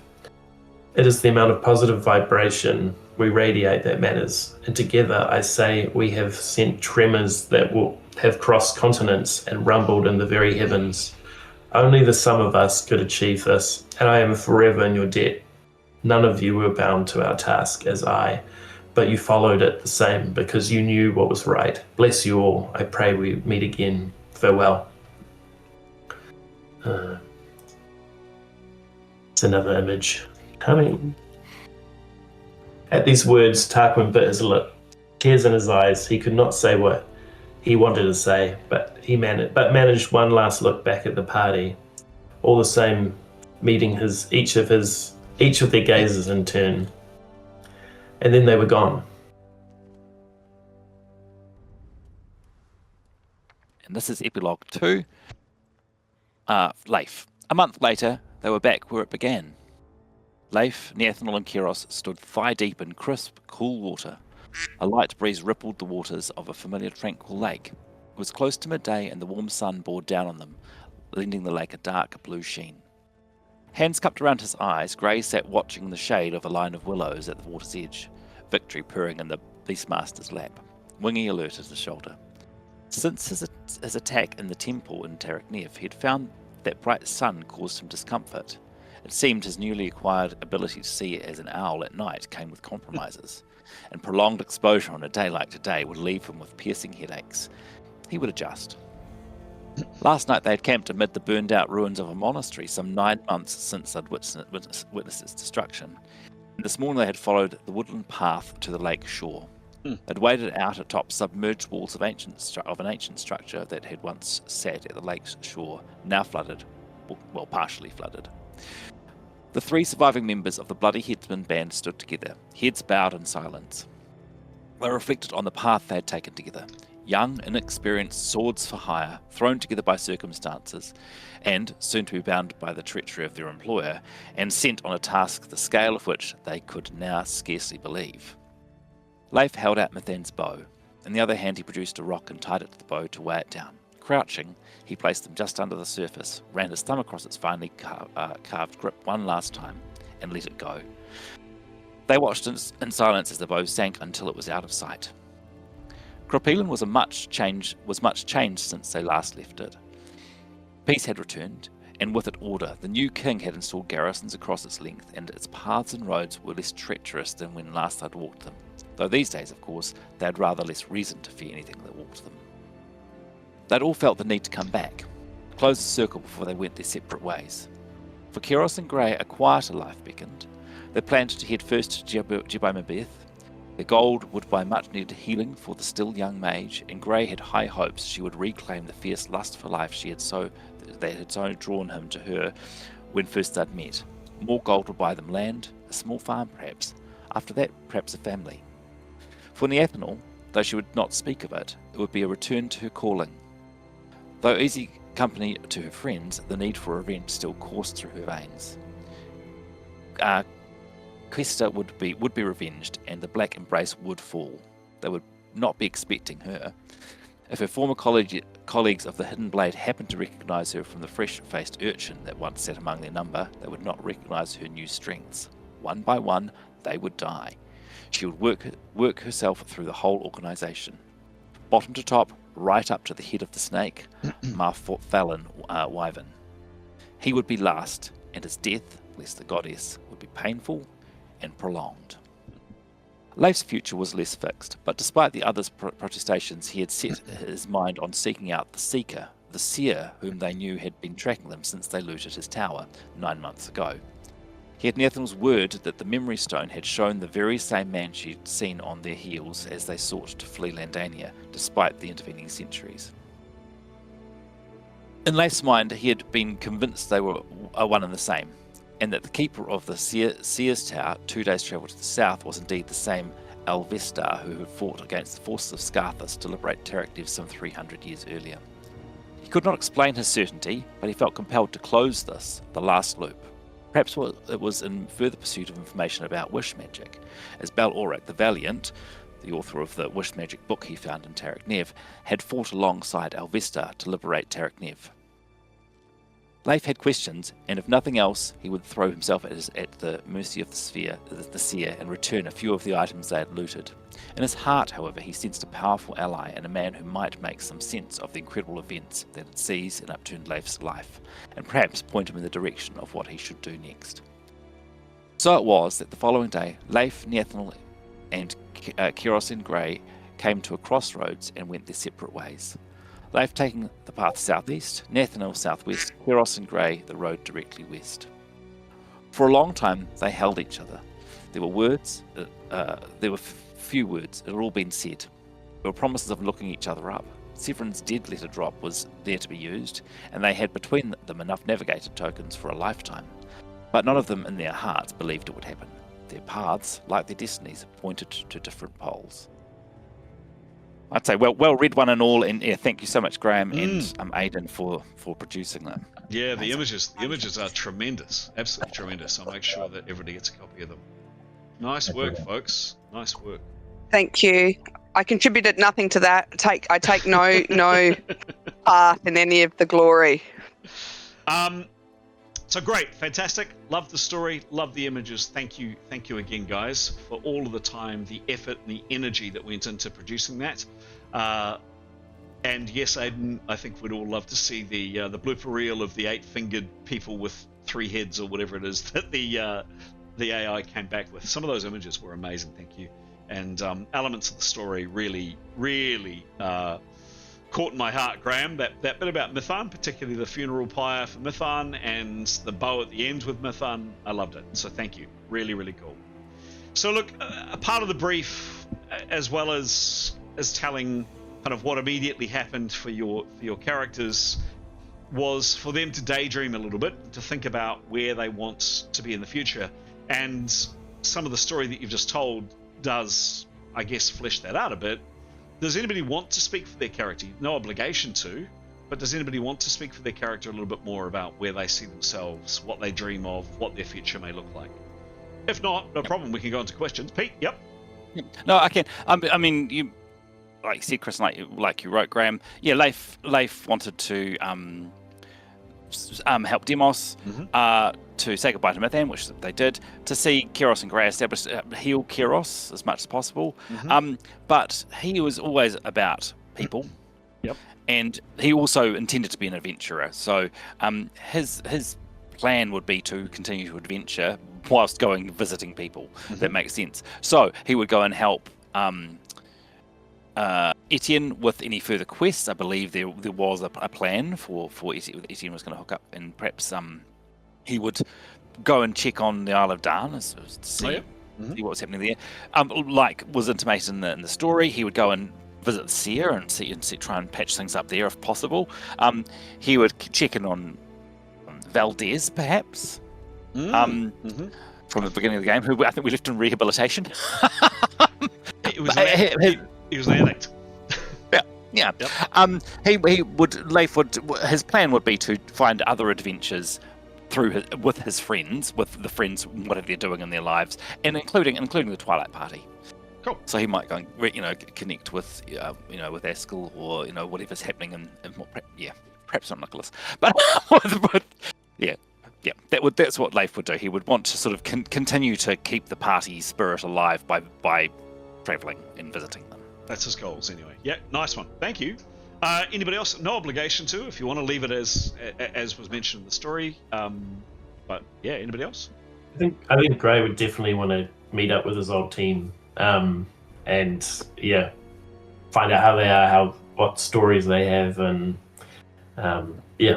spend time with them as well, and maybe take some night classes in whistling, get really good at it. Stay out of the sun. Stay out of the sun. Yep. Yeah. And eat a bit more rare steak. Yes, you were saying, and there have been a couple of technical issues, so it may or may not show up in the edit. But you were saying that you rolled for whether or not both Grey and Demos surviving. Just in case that bit's cut out from our edit. Yeah. Did you want to elaborate? Both of them only scraped in by the skin of their teeth. Okay. By 1 or 2 points. It was very close. Some of those... Death wanted them, but they fought on. Ooh, nice one. That particular image of Grey, Keros, and Victory killed up together, I thought was particularly powerful. So yeah, bravo. Very cute. Bravo. Conscious that we've got a few people that are under the weather, so yes, realise that grey matter and inspiration may be lacking a little bit today, but if anybody else does want to volunteer where their characters daydream about heading to, all good. If not, no worries. Yes, I think go on. Both came off mute, both interrupted each other, both went on mute. Sorry. I was just going to say, Keros is probably looking for a quiet life, and would, pat Grey off with a packed lunch and best wishes if he wanted to go and see former companions. She is really focusing probably on looking at her childhood and what she wants, and the fact that she didn't particularly have a supportive, happy home with the matriarchal split of power and the men in her family, and probably needs to do some work around what sort of life she wants, and with Grey, and just probably hanging out in the woodlands with the creatures, working on her childhood trauma. Nice. I think it'd be keen. Probably enough for her. Fair enough. Childhood trauma, bro. Adult trauma. Giles. you know how it is when you toss in the towel and anger your gods. I mean, all Tarquin's going to be interested in doing is finding a way to either kill or prevent the Fel from ever getting back into the world.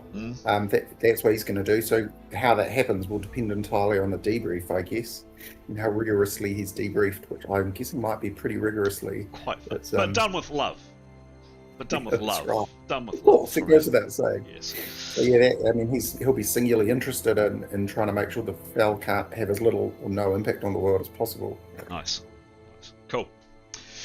Okay, I mean... Yeah. Oh, yeah, sorry, Graham. Yes. Yes, I mean, Etienne is intent on getting the two weapons and Tarquin back to his temple. He's acutely aware that they had a purpose. They haven't been... Whatever they were for wasn't fulfilled. So he wants to get them back to somewhere secure. And he wants to do right by Tarquin. And, just get some help, really, from people who can... And yes, there's an ulterior motive, but he, in terms of getting the information out of him and what's been going on beyond their reaches. But, there's, by the same token, he sees there's a way back for Tarquin, in terms of getting those voices in his head to cease, or at least be reduced to a whisper, anyway. And then Etienne, after that, would receive his next mission, and I guess in my head that was probably to link up with another character called Severin and find out what he was doing and his next mission, which I thought was quite interesting. So I think it would be kind of fun if they got together again and went off looking back into the Lords of Arcana sites, looking for the hive mind and looking at the next secret. But that was my little whimsical idea. And then the Athanol would, exactly as described, she'd be off now. She's had a kind of little break from her purpose, and she'll get back on with it now and do what she was doing before she met the party. Nice one. And again, some technical difficulties earlier on, some issues with my mic.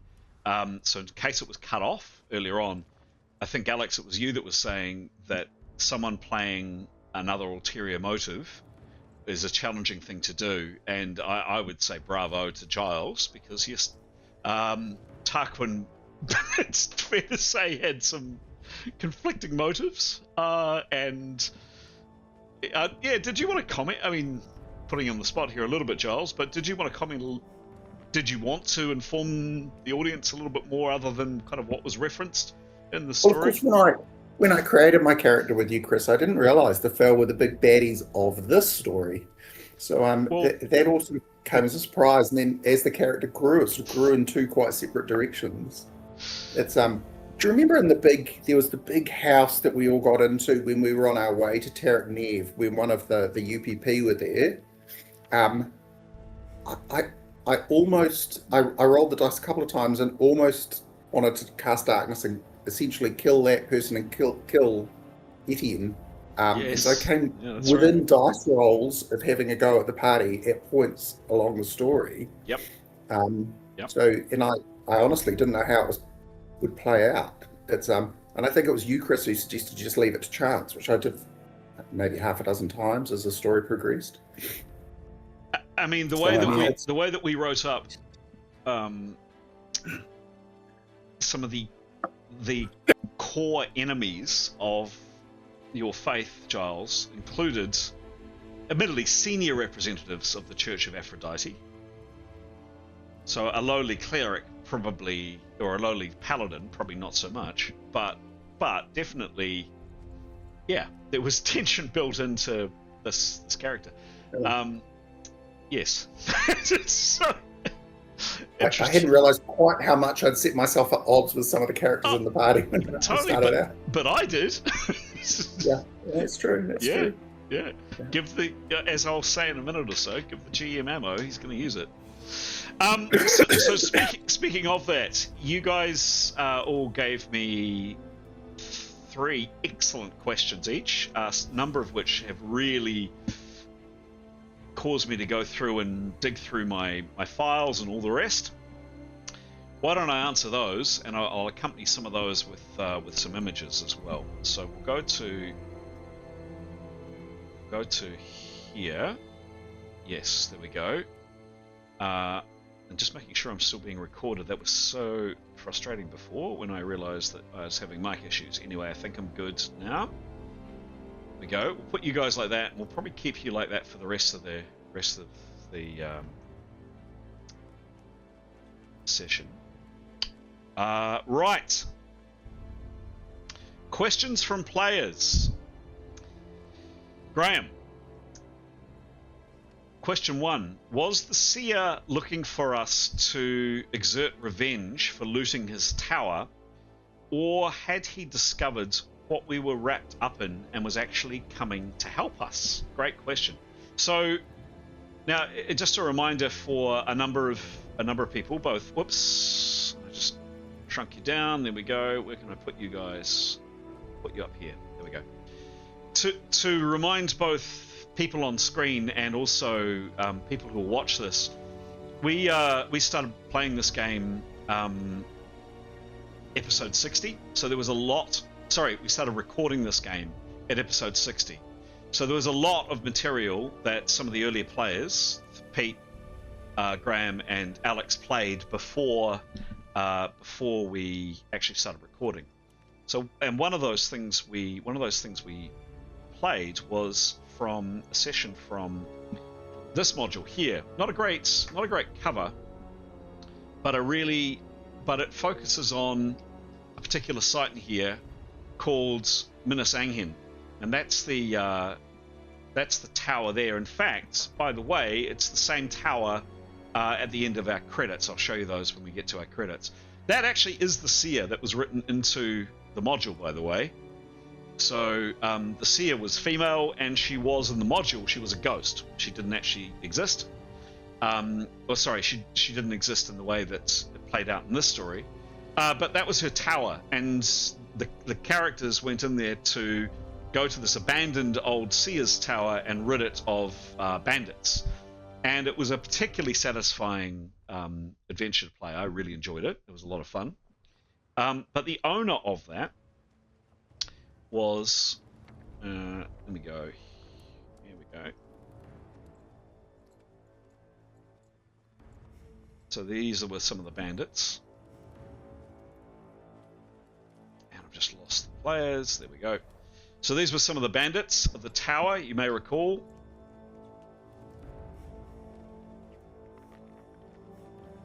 And there were all kinds of creepy critters that were in there. And there's all kinds of stuff in there, but there was particularly loot in the tower. Like pretty amazing loot. The Seer's Vault in particular, so chest. So some of the stuff in the Seer's Tower, there are all kinds of goodies in here. We'll come on to some of those a bit later on. Actually with Pete, one of your questions. But to round off that question of yours, Graham, and the Seer, what he looked like, if you may remember, you actually saw him. He was tracking you. This is what he looked like. Can't see him for looking. There he is. Elvistar, the Seer.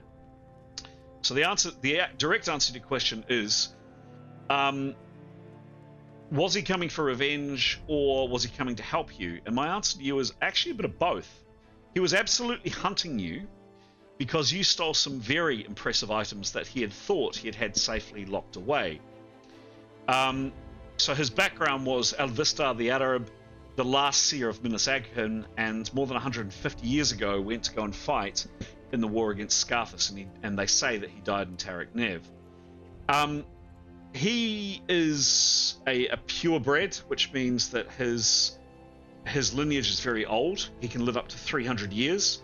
So he was definitely elderly, but he had been living all the way down south and came back up to Cropelin just around the time that you guys were vacating it, learnt that a bunch of reprobates, yourselves, had sacked his tower, nicked all his stuff, and yes, indeed, was chasing you. But then, as he learnt more about you, he was more inclined to perhaps offer help. Had he met up with you, and there was a chance he would, he was definitely hunting you. Had he met up with you, I was unsure. I think I would have, a bit like some of the earlier comments with Tarquin. I think it would have come down to a dice roll. It might have ended in violence, and he was tough. He was very, very tough. Or he may have helped you. I don't know. Another question from Graham about stuff that happened off camera. Was the trip to the Oracle a setup from the start? Or was there an advantage we missed not being captured? So again, this was one of these scenarios that happened, and an interesting wee adventure for the characters that happened before we started recording. So there was this tower in this strange land called Pytha, and quite beautiful tower. That's the tower you can see there. Inside it was very colourful, you may recall, and inside there were all these strange people who were representatives and agents of the Oracle. You finally went to meet with the Oracle, and this is what she looked like. And you may recall that at the very top of this tower, you had an audience with her. After speaking with her for a very relatively brief time, she then threw herself off the tower, apparently committing suicide. And one of the people that you were traveling with, one of the servants of the guy that you were traveling with, this guy here, no, a few more from the land that you were traveling through. Servant that you were traveling with, whose name was Pilgrimage. Zinbar, this guy here, who was kind of the vizier, I guess, for a guy called Costas Petrides, screamed out that you were assassins, and the characters decided to leap from this tower and flee, and you miraculously managed to do so. It was really touch and go. But but your question was, Graham, was it a setup from the start, or was there an advantage that you missed not being captured? So I fully intended you to surrender. I thought that you were going to, and this was one of the moments in the game where the GM's head is going this way, and then the players go an abrupt left turn, or they go completely the opposite way. So my notes, and I had to dig through my notes to find this, was if captured, no one is dead, so no one is killed. And these are literally my cut and paste notes. You were put to different prisons. You're all interrogated for 2 days, and you're interrogated with very, very high level religious magic. And you would finally be taken out after thoroughly interrogated, and this woman here would have said the following to you. I am one of the voices of the Oracle. We have discovered there is something deep and dark and wrong about you. You remember you had your steam and your smoke coming out of your mouths. That said, while a spell was cast by you up on the balcony with the Oracle, we now understand from basically reading your minds it wasn't an offensive spell. We have concluded you were not responsible for what happened 2 days ago. Please leave this place and do not return. Deliver these sealed letters to Romulan Ulette, who is one of your sponsors in Manta, and secondly to your master, Master Costas Petrides. You will explain to anybody who may ask that your visit to the Oracle was very wondrous and a spiritual and joyful experience. You were, of course, very saddened by the tragic accident that befell one of the novice nuns who fell to her death during your time when you were with the Oracle. Costas's vizier, the guy I just showed before, along with our junior colleague who mistakenly accused you, will both remain here for some further re-education. You will return to Ely, where Costas Petrides is, without Zinbar. Zinbar will eventually be released and will return to your master. This will be explained in Costas's letter. Please pass on the Oracle's warmest greetings to your most generous master, Costas Petrides, and also thank him, as our letter does, on his thoughtful suggestion that you join the Guardians of the Eyes of Pytha.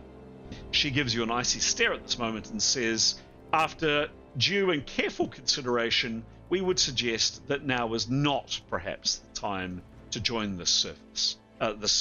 Farewell. And then my notes, dating back literally 4 years ago, say, if run, the Oracle's protectors fire shock bolts, and they have blade turn, and they can also cast calm on you. So you were lucky to escape. What you learn over the time is there is no such thing as an Oracle. All of these people, that woman and some of the advisors, basically, and you may recall vaguely that the Oracle that you met wasn't kind of all there. She'd kind of dribble a little bit and just kind of act a little bit strangely. Basically, they get a group of people up there that they drug, the advisors drug, and essentially brainwash to act as an oracle. But there is no real oracle. Rather, these people come up with the oracle's pronouncements themselves. A bit like the Wizard of Oz, where there is kind of a wizard, but there's a front, and there are actually people behind pulling the strings of people like this novice nun that fell to her death. And you would have discovered that over the course of your interrogation. Had you stayed, had you surrendered as they demanded that you did, instead you guys ran and got hunted. So had you stayed and had you been captured, you would not be the assassins of Pytha. You would be just simply the emissaries of Costas Petrides, and you would be told to go home with the letter and explain what happened in the letter, and you would not have been hunted. So was it a setup? Had you surrendered, that's what would have happened. Last question from Graham.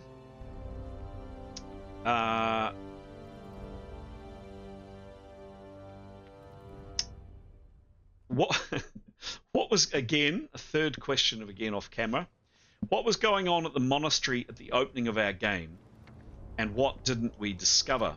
So again, this was referenced in the story where we saw Leif and Keros, etc. The players started a million years ago back here at a place called the Clouded Path Monastery. This was the monastery, you may recall. It was headed up by Mother Sun, who looks like this. No, who looked like... Where is she? I can't see if we're looking. One of these. Anyway. Mother Sun. And she was this Eastern... That's her. That's her, I think. This Dio type faith in a very, very strange land, in a land that really shouldn't have this kind of faith here. So you asked what was going on. And you were there, you may recall, you were there to act at the behest of a group of employers. This guy here, Cuthbert Walton, Junior Professor Theo, Marie Perryville, Professor Reginald. This is Mother Sun. I should say that was Mother Sun. And also this woman here, who you knew as Junior Professor Urswick, who then you discovered was actually, who became your nemesis over the course of the game. So you were at this monastery. What happened? To answer your question, Graham, there were three things going on. There was firstly an archaeological dig with the people that I've just mentioned up on screen, and they were trying to uncover an ancient ruin of the Lords of Lacana and ideally recover any artifacts that came from there. So that was absolutely legitimate. And then this woman on screen was a plant by the forces of the New Enlightenment Union, led by a woman called Irene Chunta. I've just heard what happened about Irene Chunta in this story. So she was a plant. So that was going on. There was a second element, was the monastery was headed up by Mother Sun, but the monastery itself was a heretical faith. So there is one of the main faiths in the world is called Dio, or the Way, and it's a religion originating in the land of the sun, Kush, and it's based on the teachings of so-called awakened one, who taught that suffering can be overcome by eliminating ignorance or desire, and ultimately attaining a state of liberation, etc. This faith that Mother Sun headed up in this monastery that you were in was a heretical, or viewed as a heretical version of that faith, and their saint had a robe. And again, this is really testing both your and my memories here. You may remember in the Clouded Path Monastery there was this robe which was on display as like a religious artifact of one of their saints, basically one of their martyrs of this heretical faith. And this robe actually had apparently significant magical powers, and it actually helped defeat a group of the core faith of Dio coming to attack these heretics. So firstly, there was an archaeological dig. Secondly, there was a group of heretics of this Eastern faith at the monastery, and a group of true believers came to try to wipe out the monastery. And then the last thing that happened was there was just simply good old-fashioned xenophobia and racism. The monastery of people that looked different and had a different faith was located in the lands of Cropelan, which had people who believed in different gods and who looked different. And these were some of the angry peasants that came up to... They probably wouldn't have killed the people at the monastery, but they were certainly there to cause problems. And the very first episode you're in, you may remember there was a riot basically outside the monastery as these locals, these xenophobic locals, came up and demanded that these foreigners and their foreign faith go home. So three things, three elements: archaeological dig, which your employers were there for. There were heretics, that the monastery was a heretical faith viewed by other people, and then these angry peasants. There we go. Never do things by half, right? Always make sure there's at least three. Moving on. Aiden's questions. Aiden asks, as Games Master, was there an event or an era in the game that was your favorite to watch unfold, and why? And Aiden, I'm going to cheat, and I'm going to say there was two, and I've already mentioned one. One was... So I'm going to cheat and name two. One was the one I talked about before at Minas Aghen, which I really enjoyed. I'll touch on that in a little bit. But I also want to mention one that both you and Giles were part of and was on camera as well. So Minas Aghen that I just described a minute or so before, I thought was really cool. It was a really fun module. So you had this tower, which the characters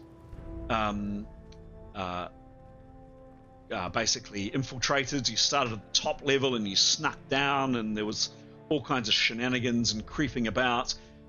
Fighting, you were quite heavily outnumbered. The characters were quite heavily outnumbered, but you managed to defeat the baddies. But it was pretty touch and go. You were quite low level at that time. And then some of the material in here. There was some really good loot that you got. There was layouts of the tower. I just really liked the maps. I just thought it was a really, really fun adventure, and I thought the players played really well. That was the map underneath Minas Aghen. That's the areas that were the commonly accessible areas, but there was this hidden, if you recall, tunnel that went into the Seer's treasury, where you went in and you nicked all his stuff, basically. But it was just a particularly fun map. I liked the way the players played. I liked the way you solved problems. I liked some of the magical traps and some of the magical things that went there. And unfortunately, Neathanel died, arguably just on a dud roll or on a dud choice. Graham, we've talked about that before, just simply bad luck, really. But it was just a really fun session. Some of the other images from that. Let's go back to it. And this is the lead up to the tower. another image of the tower. There's an image kind of what the tower looks like there. Tower, these were kind of images coming up to the tower. That was the image that was from the module. These were the roads leading up to the tower itself. And where are we? Bandits a minute. Here we go. Bandits, zip through them again. And there was this weird creature. There was one of the mages. There was a mage with part of the bandits, and he had this little weird homunculus kind of creature that caused you guys some grief. But yeah, here were the bandits. It was a pretty big group, really big group actually. But you managed to split them up, and you managed to handle them quite well. What else? I think we've seen all of these, and then yeah, just some of the loot that you're able to gain access to. You know, you came out of it quite well, and that's just kind of the mundane loot. There was also a whole bunch of if we go into one of the chests, you know, there was things like this. You guys did pretty well. You guys did very well, and I realized you'd probably done a little bit too well. So there was a shipwreck, and you lost most of it. So that was one, Aiden, that I really enjoyed. But the other one I really enjoyed, and to make it a bit more relevant to both yourself and Giles, because you took part in it, and also to our viewers, was the assault on the cave. Where is it? Do I not have it? Visits, pilgrimage, cloud path. No. Okay, so it was involving here, this guy here. Here were the people that you fought. Here was the layout of the complex, which you saw actually in the Twilight of the Old Order wrap. It was a tough fight. It was definitely a tough fight. But I liked it. And one of the reasons I liked it was, what do my notes say?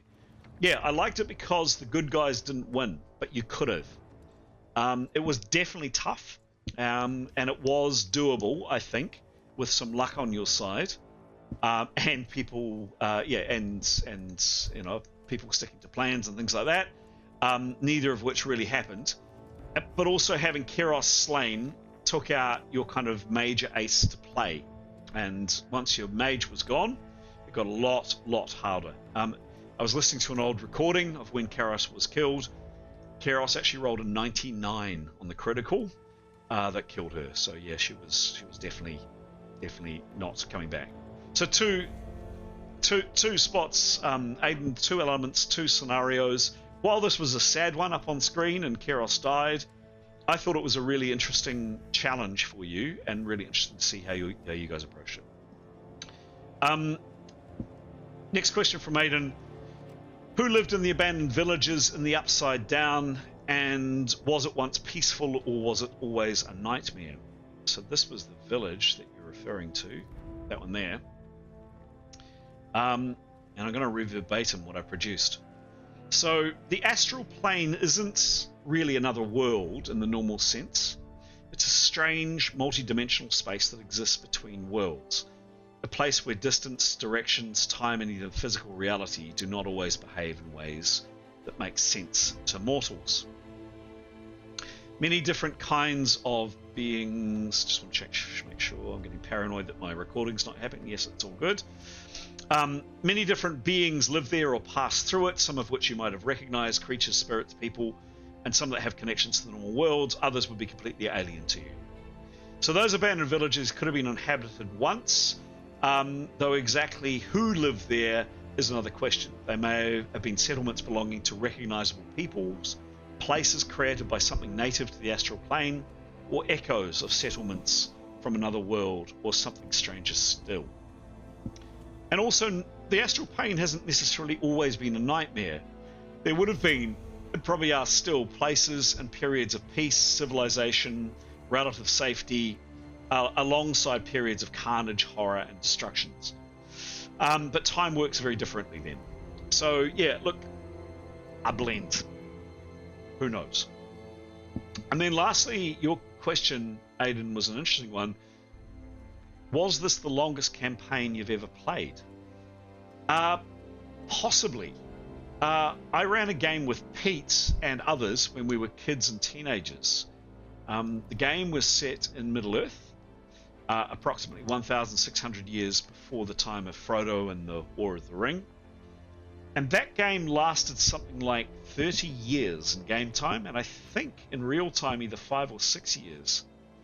This game that we've just finished was 6 years long. So potentially this was the longest. Pete, what do you remember of Longforders? I don't know. It's childhood. Yeah, right. I do know that the 30 years, a good proportion of that was time. Is it time skip or whatever it's called? Yeah, where we sure. fought fast due to plot things. We fast forwarded. It seems like a longer. Those adventures were fairly epic, and it's childhood. Pretty, very, very memorable. And it felt like it was a long time. That campaign. Yeah. So pass. Let's call it equal. Aiden. Yeah. Matches. Pete. Which items? This is Pete's first question. Which items did we own that did we forget to fully attune, or we could have used, including ones that we may have lost, i.e., to a shipwreck?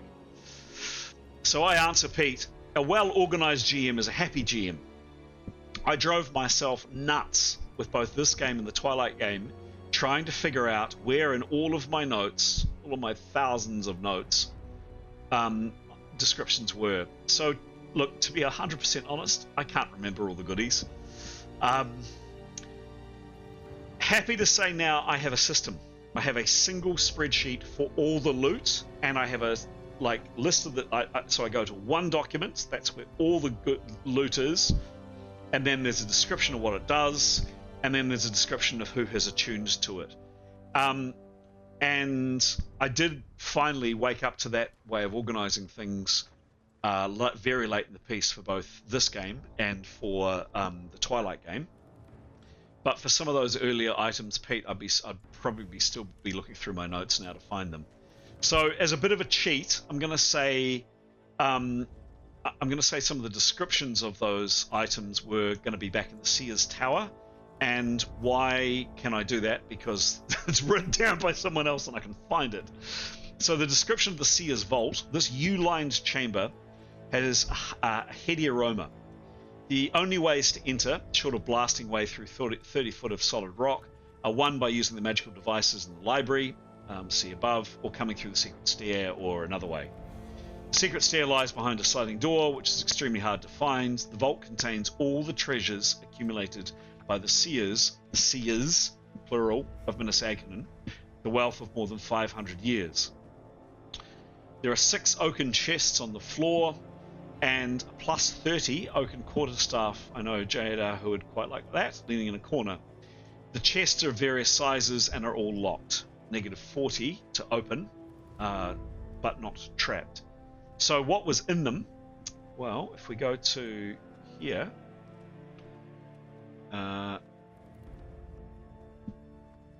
wrong one. No, we'll go to this one, actually. In the Seer's Vault, I don't know if you can read that. Under the belt is a bag of bearing, a work of extremely fine silk, weighing but 4 ounces. Any object up to 7 feet long and 350 pounds in weight can be placed inside and then will become 1/10 of its size and weight, so long as the drawstrings of the bag are pulled tight and knotted. Upon drawing the strings, the bag shrinks to the shrunken length of the longest object it holds. No more than 70 pounds of weight after shrinking, i.e. 700 pounds of real weight can be carried this way. Any excess weight will result in the bag's destruction. So that would be quite handy, right? And then there's a whole bunch of other things. What have we got over here?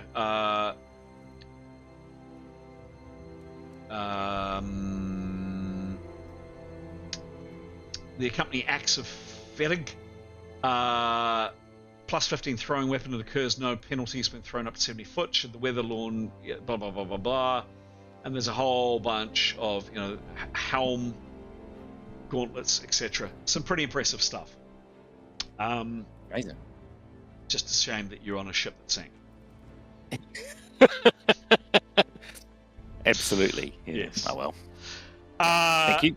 Pete, question 2. What happened to Costas Petrides after what happened to us when representing him at Python? So we've already touched a bit on who Costas Petrides was. I do have an image of him here. Somewhere. Sure I did. No. That was the spear that you had to carry, by the way. That was the ship that you were on. This is now looking a little bit familiar, perhaps. Goodness. House Petrides, here we go. So this will bring back some memories for 3 of you at least. Quite elaborate. He had elephants. He had all kinds of things, if you recall. And that was him. Where is he? That was him there. That was the symbol of his house because he was a slaver, you may recall. Charming man. To answer your question, Pete, one of either 2 options. He either managed to weather the storm created by the controversy about his representatives, i.e. you, murdering the Oracle of Pytha, and continues happily being a horrible, rich slave trader to this day, or he was assassinated by those who love Roldan and followers of the Oracle of Pytha for himself sending assassins to slay the Oracle.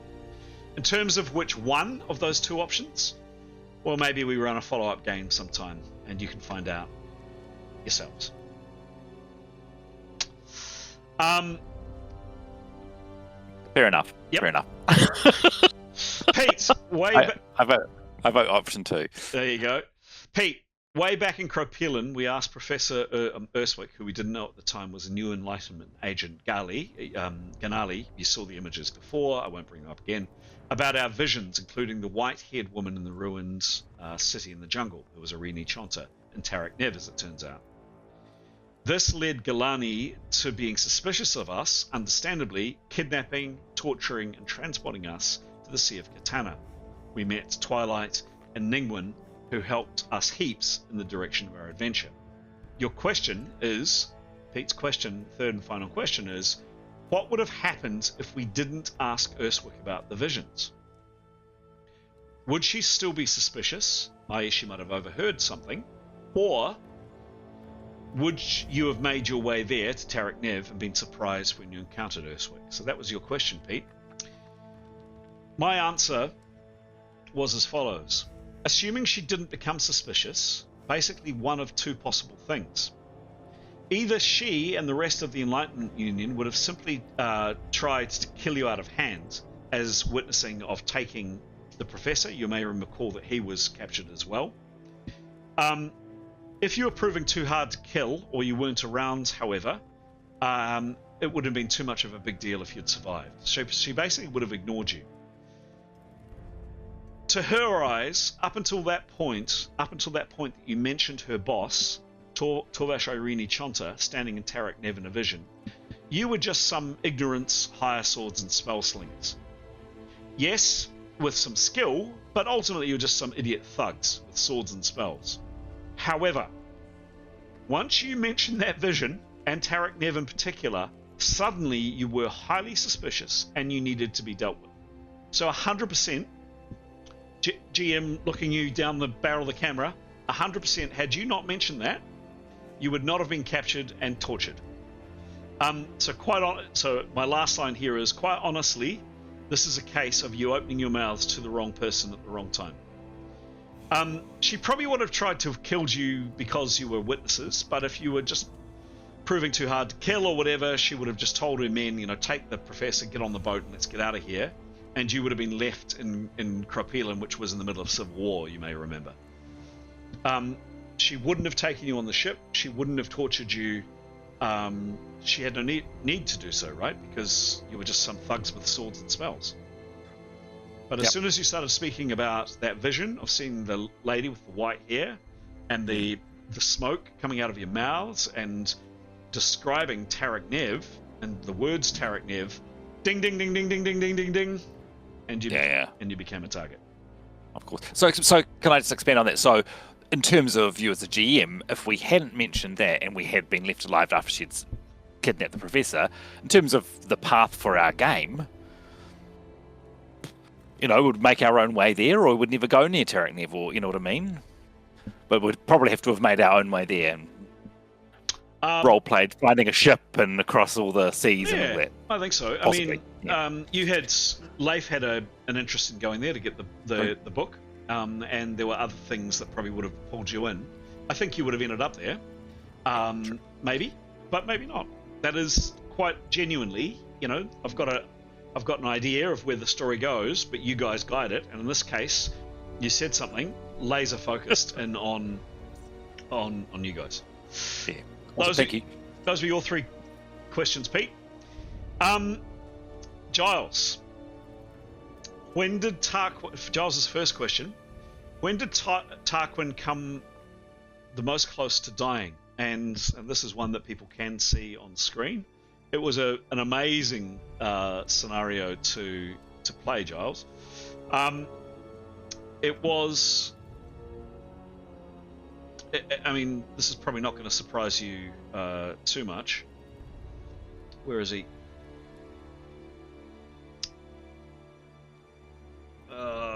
Goodness.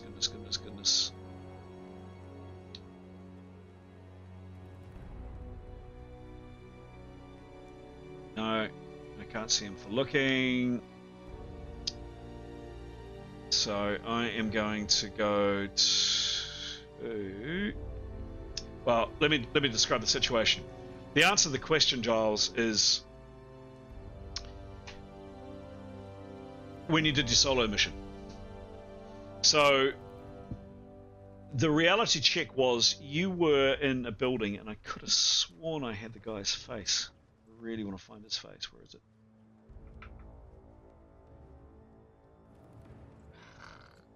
Just saying about the old thief, isn't it, with his lockpick? Yeah, that's exactly him. What was I saying about thousands of images? I literally have thousands and thousands of images, and had thought I had put this safely away. I'll dig out the image a little bit later on. Anyway, you had tracked a person, you'd gone into his house, and you cast night vision on yourself. You then cast darkness, and the building was in darkness. You could see your target. He was blind. He had a short sword in his hand because he was aware that someone was there. And you went up to attack him. And this is one of the moments in this game, and why this game is so mind-bending. Absolutely all of the odds were in your favor. The chances of him actually being able to hit you, let alone injure you, were minute. He had a negative 100 to his attack because he was fighting blind. He rolled either a 1 or a 2 open-ended, Giles, and he struck you with his sword. So what do I say here? He was fighting blind, and he struck and paralyzed Tarquin. And it was, according, and as I write in my notes, a totally ridiculous strike. The odds of you not winning that fight were tiny, but it happened. When that happened, you cast another spell, and I remember you saying to me that you'd got this spell on your spell list, and you're thinking, this is completely useless, I'm never going to use this. And it was the one that makes you appear dead. And it actually... Stillness. Stillness. I think it's stillness, yeah. It's called stillness. And it worked. It absolutely worked, because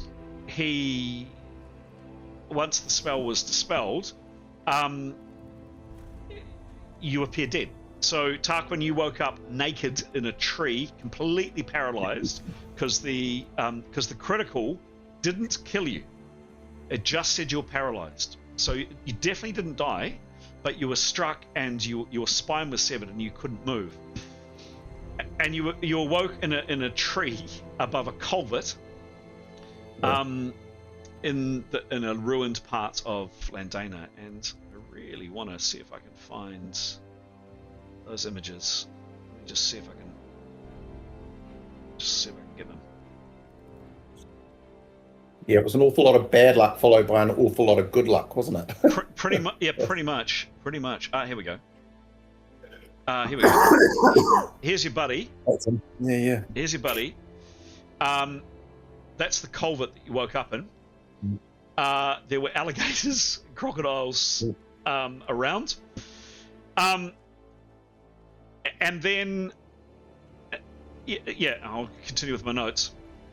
And then your troubles really began because the survivors of a group of thugs, these kids here, happened to come upon you in the tree. And these kids were the same group of teenage thugs that Tarquin, Grey, and Jadar had come across several days before. And in that fight, Tarquin had murdered 2 of these people's friends. And you ended up in a tree, and you managed to somehow teleport from the tree to safety. And frankly, there was a bit of hand... It did work, and the spells did cast, but it was a bit of hand-wavy there. So I go on to say, when was the closest of you dying? I go on to say, the ending up in the tree bit kind of worked from a narrative point of view. The sword stroke didn't kill you, and having that spell that allowed you to play dead worked for the narrative. But if you were that thug who had just killed Tarquin, would you not have slit his throat as well, just to make sure? I mean, I write in here, maybe not because of the mess. Maybe he didn't want blood all over his room. I don't know. Double but, the young thugs probably should have killed him in that tree. I'd have to go back and watch the episode of how it happened. But that would have been Tarquin's first and final death. And I felt it was very unfun and very unfair of him to die like that. So he did get out of it legitimately with the spells and the rolls. Had he failed those rolls, that would have been a different story. So he did. But it was a bit of this. This is not fun. It wasn't fun for me as the storyteller, seeing a really fun character end up like this through some just hideous luck by himself in his first ever kill. So a bit of good luck by yourself, Giles, and a bit of handwave for the GM, and a bit of kind of moving the story on. So that was 100% the closest Tarquin came to dying, for sure. Yeah. Your next question, Giles, was what is the best, most precious thing that Tarquin missed or came close to missing on the adventure? I'm going to name 2 things here. The first is the Ghoul King's sword. So who the hell is the Ghoul King? Let me just get my images back in order. So when you were beset in the Alameng, there were a group of nasty critters. You were on top of that large arch, you remember? And there were a lot of critters, but I thought you might have been able to fight and kill them all. And had you done so, there was this chappie out in the gloom, and he had this weapon. And I didn't know if you did manage to defeat him and the other ghouls, who it would go to. Would it go to Tarquin, who uses a short sword, or would it go to Neathanel? I don't know, but this was the description of it. A magical short sword that vibrates rapidly, inflicting additional impact criticals. In addition, 3 times a day, it can blast out of vibratory waves, inflicting C impact criticals to all those within 20 feet, or a single target within 100 feet can be given an E impact critical instead, failing an RR versus 10th level essence magic. The wielder is immune to the effect of the vibratory wave. So that was one thing you missed. The other one too was in Tarak Nev, here. If you recall, where's the palace? There's the palace. There we go. You came in through here. There was the locked door here that Grey and Severin couldn't get through, and then there was a curtain here. None of you looked through the curtain. Looking through the curtain, you would have seen a pool, and there was some garbage and some trash lying in the corner. Had you looked in there, you would have discovered a variety of things, including some cats, some boots, a crown, and that. And the description of those are here. Disrobing room. So you can see 5 blocks of gold, 2 life-size cats, a bone-handled dagger, an emerald-studded crown, leather boots, and a dirk. Hard to read, but an amazing crown, very impressive boots, aiding stalking. The snake dirk. The dagger causes a silver asp animal to animate and strike. It has an OB of +90. That was actually a trap, so if you picked up that, you probably would have been bitten. But those were some goodies. Were literally in the next room, separated between you and a curtain. Your characters decided to do other things. You didn't go in there, so those would be kind of double whammy: the Ghoul King swords, and then those items. And then last question for Giles, and then we'll get on to Alex's questions. Question from Giles: if you could have changed one action of Tarquin's, what would it be, and why? Oh, sorry, and I had that too.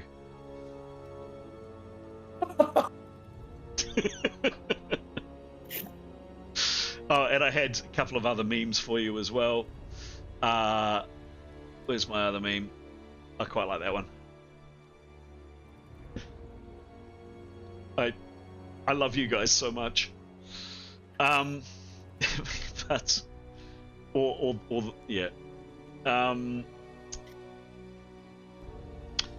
If you could have changed one action of Tarquin's, what would it be and why? Tough question, but I guess ultimately in the recent showdown with Torvash Arini Chonta, because of who and what Tarquin was, and because I was messaging you with background telling Tarquin to follow a particular course of action in regards to Arini Chonta. As a result, both Giles and Tarquin were in a real tricky spot. But I felt, from a narrative perspective, it was appropriate due to Tarquin's background. Hint, it was dark, and therefore I felt it right that Tarquin be forced into a position of choice. Basically, go against your teammates and help Arini Chonta stay alive for reasons.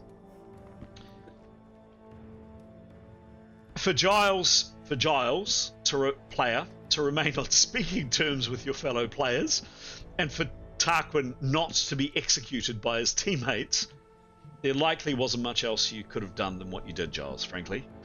I don't think realistically you could have done much different.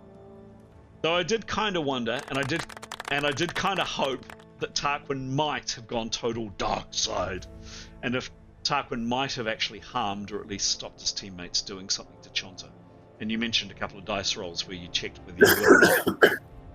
When you cast the darkness spell, upstairs, I thought stuff was going to get real fast, but I totally and utterly understand, Giles, the fact that you wanted to keep speaking to your fellow teammates, why you perhaps didn't progress any further.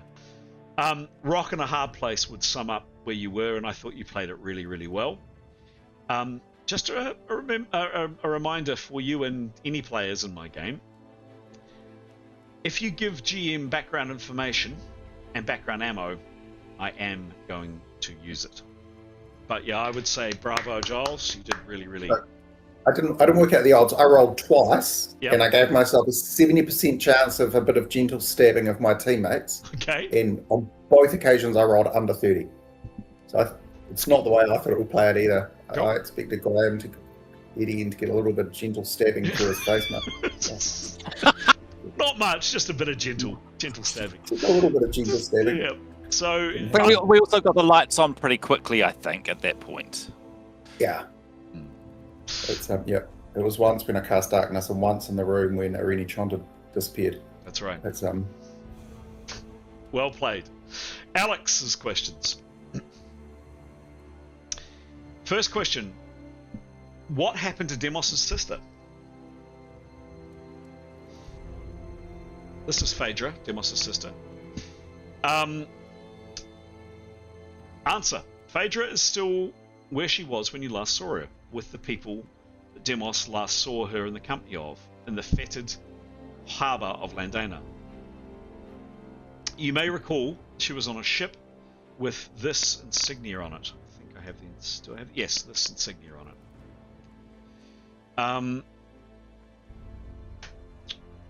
I was kind of surprised that there wasn't an attempt to track down Phaedra at the point of which... And I'd actually done all the maps, I'd knocked up all the NPCs, I'd got it already. So I thought there was going to be a quest to go and find Phaedra, but Mason made the call to continue with the hero's quest. And Mason, if you happen to watch this, very admirable, but that was not what I was expecting to happen.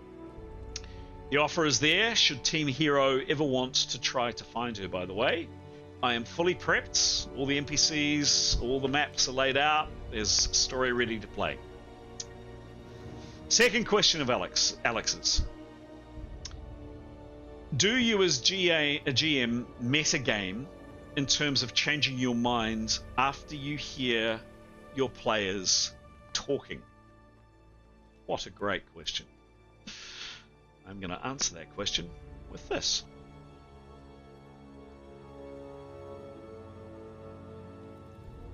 If you can read that, it says, never plot out loud. God is listening and taking notes.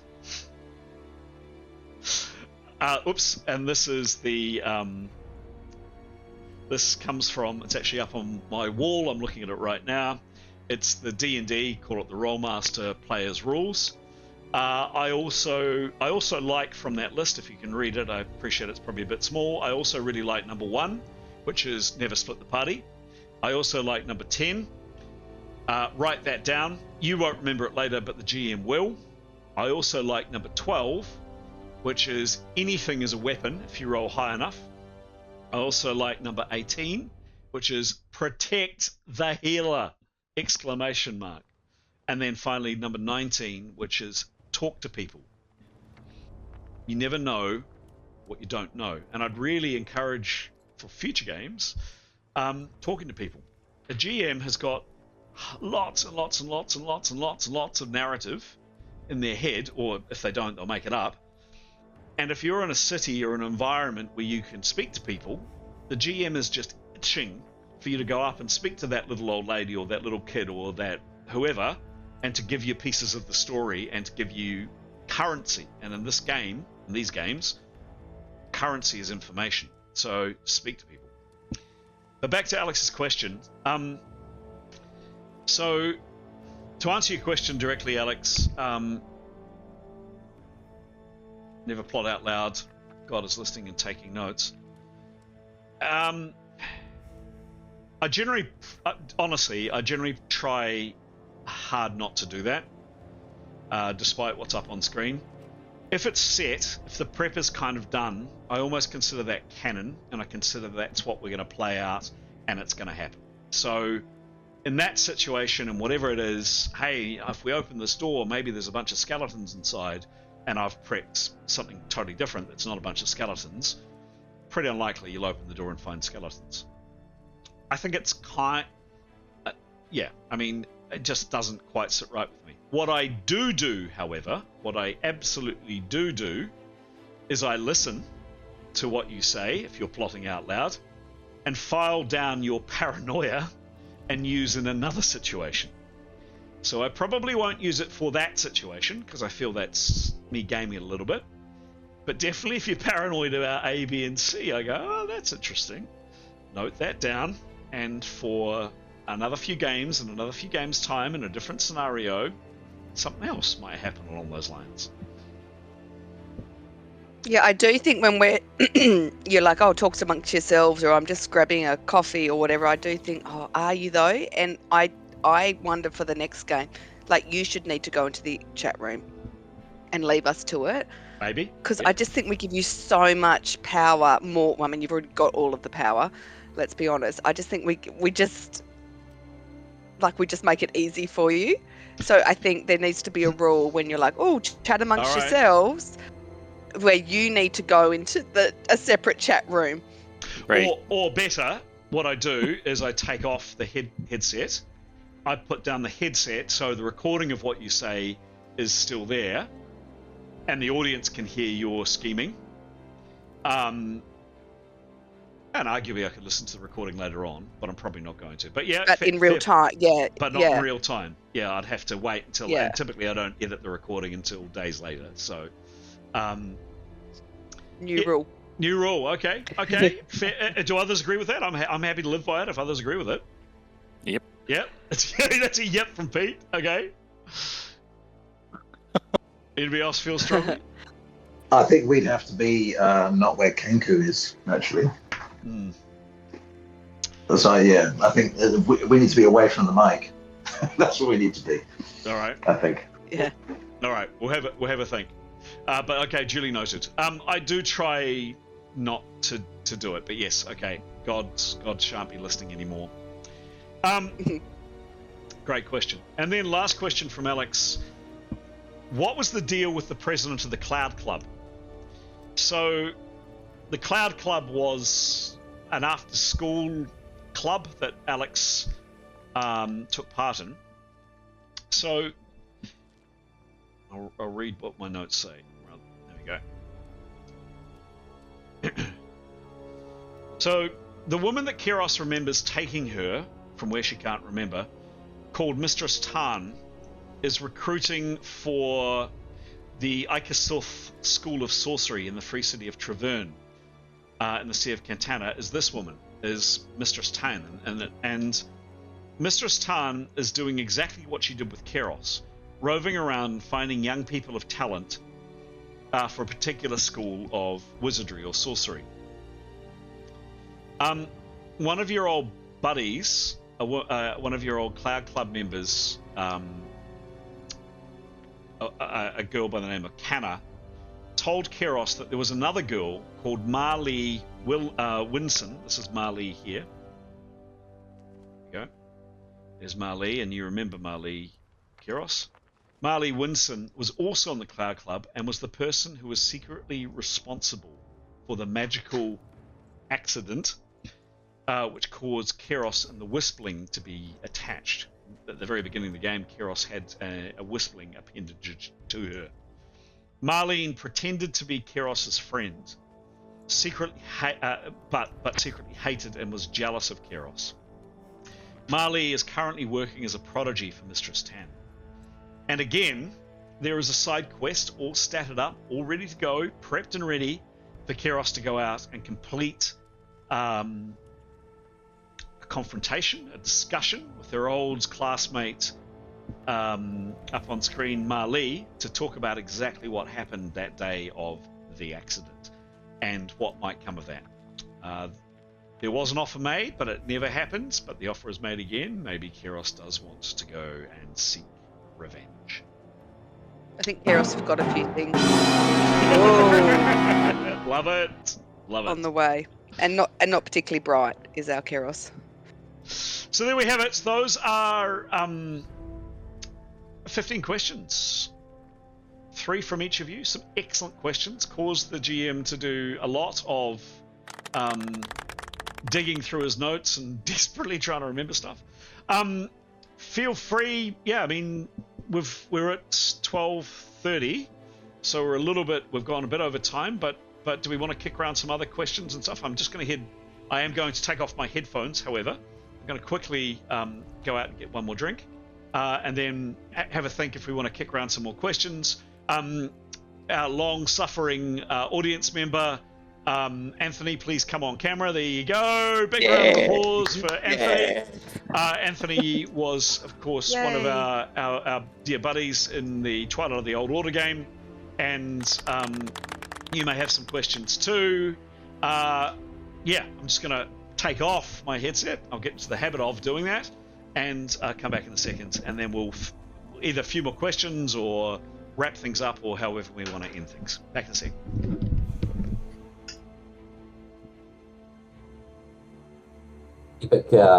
Epilogue, everyone. That was awesome to listen to.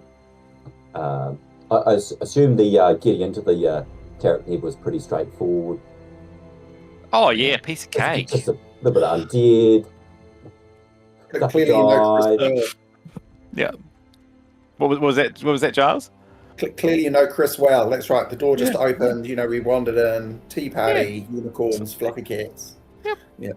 It wasn't a point where he got half the party to turn on the other half of the party. No. Nothing like that. Oh, nice. Yeah. It was like I ducked out to the toilet just come back with the old methane and the gas thing, so I missed the initial part of what had happened. Yes, I was like, there's something gassy is happening. What's going on? Like being trapped in there or something. So sorry I missed that, but. So was that when Nathaniel came back? Yes, Nathaniel. Yeah, no. There was a bit of Leif doing some reflection and then noticed Nathaniel coming back. It was amazing. So well written, Graham. Just by the way, I thought that was fantastic, Graham. It really was. Yeah, well done. So thank you. It was really fun. It's quite nice actually, just having not having to roll a dice. Yeah. Yeah, this happened. Yeah, live with it. For the god, brilliant, obviously. Yeah. Can see where Chris gets the hunger for the control or the telltale. Yeah. And amazing images. Fun. Got to be sitting. Yeah, these are really good. I'm just saving some now, actually. Yeah. They're So great. good. So talented. Oh no, I did this ChatGPT. But you've got to ask it the right things and give it the right commands. That's a skill in and of itself, Aiden. He's got to give any character 7 fingers. All 3 Yeah. Yeah. Amazing. It's great. There's the likenesses though are pretty. It's most of them. It keeps them quite well, right? Yeah. Most of the time it's pretty good. You just have to make sure you always, whenever you ask it to make something new, you have to put in the original character image so it doesn't just create something random. Yeah. It loves hallucinating and making stuff up. Be very strict with it. Yeah. I love the picture of us all flying off like we're in Peter Pan or something. It's hilarious. I might make some edits. If you take the skills that you've taken and the script Graham wrote and you feed them into ChatGPT, if you could just say make a movie. That'd be great. Yeah. They're not far off we could that. watch it. They probably already have that. They just haven't released it. Yes. Right. Cool. So look, we're at 12:30. Do we want to chat for a bit longer? A couple more questions. What are people feeling? I have one question, Chris. Have we ever properly resurrected Karius? So we brought her back to life, but could have we fixed her so she was kind of not quite so Gotcha. Yeah, totally. damaged? No, completely. You just didn't have the money. Or the roles. Sorry, my observation was, unfortunately, so her stats deteriorated, and then due to being dead, she had to make some long-term effect rolls and they would have been modified by her constitution stat, but she didn't have a constitution stat any longer, so those rolls were going to be bad anyway. Does that, if it makes sense? So that's why we were to get her stats back up to normal, but there were extra rolls that needed to be made due to her having been dead, and those were modified by a stat she no longer had. So of course those rolls didn't have good results. Is that about it? Yeah. So permanent injury happen exactly as you say. If you suffer a major, a severe injury like having all your lungs and your heart burnt out with acid, as Keros did, you roll based on your constitution, exactly as you said, Pete, to see if there is a lasting impact. Precisely your point. Keros had no constitution because her body was rotting. So there was bound to be stuff that stuck around, which there was. You would have had to have probably a lot of coin to fully fix her, but yes, you could have.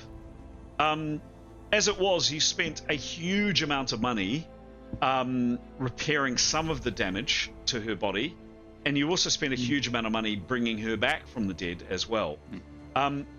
Had you got a lot more money and found another healer, and it probably could have taken a long time, yes, particularly if we'd fast forwarded or whatever, she could be back to no longer limping and at least mitigating some of that bad stuff. So yes, potentially. I think the bit for me in that though was,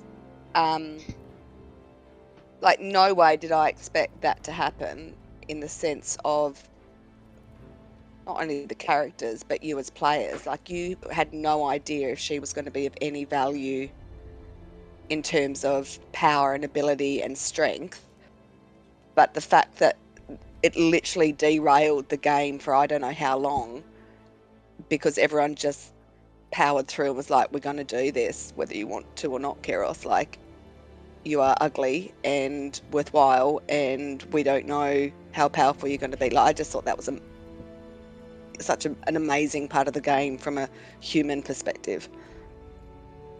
It was. Yes, it was. It's an awesome character, and yeah, it was awesome.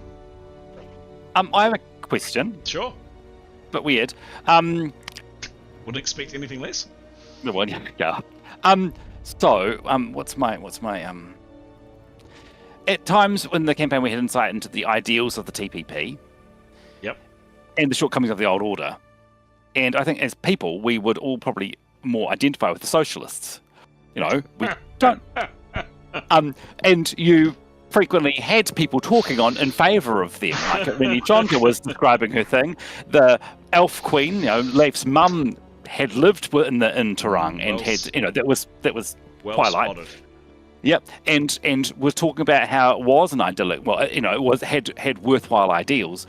I think you set that up for us to have conflict as players, going, oh shit, we're going with the old, well done. the old powers. But could Irene Chanta's vision of would that have worked, or would you have, it's reality, right? The real world would be that they've got ideals, but actually it would have been corrupt and probably been just as shit as the old order. What? Any comments? Comments on that? So I'll tell you how the game was meant to end.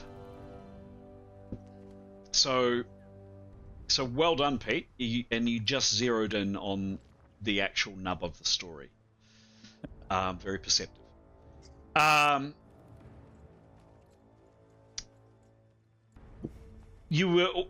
Tarak Nev was highly likely to come up, and there was always the chance, and in my initial notes of years, and literally real time years ago, there was always the high possibility that you would meet Chonta, etc., going to Tarak Nev, only to discover there are no lay-in tablets there at all. They don't exist. There was not one lay-in tablet in the entirety of Tarak Nev at all, either relating to Azza or anything else. There's none of those little glass red sheets. They don't exist there. They're not in Tarak Nev.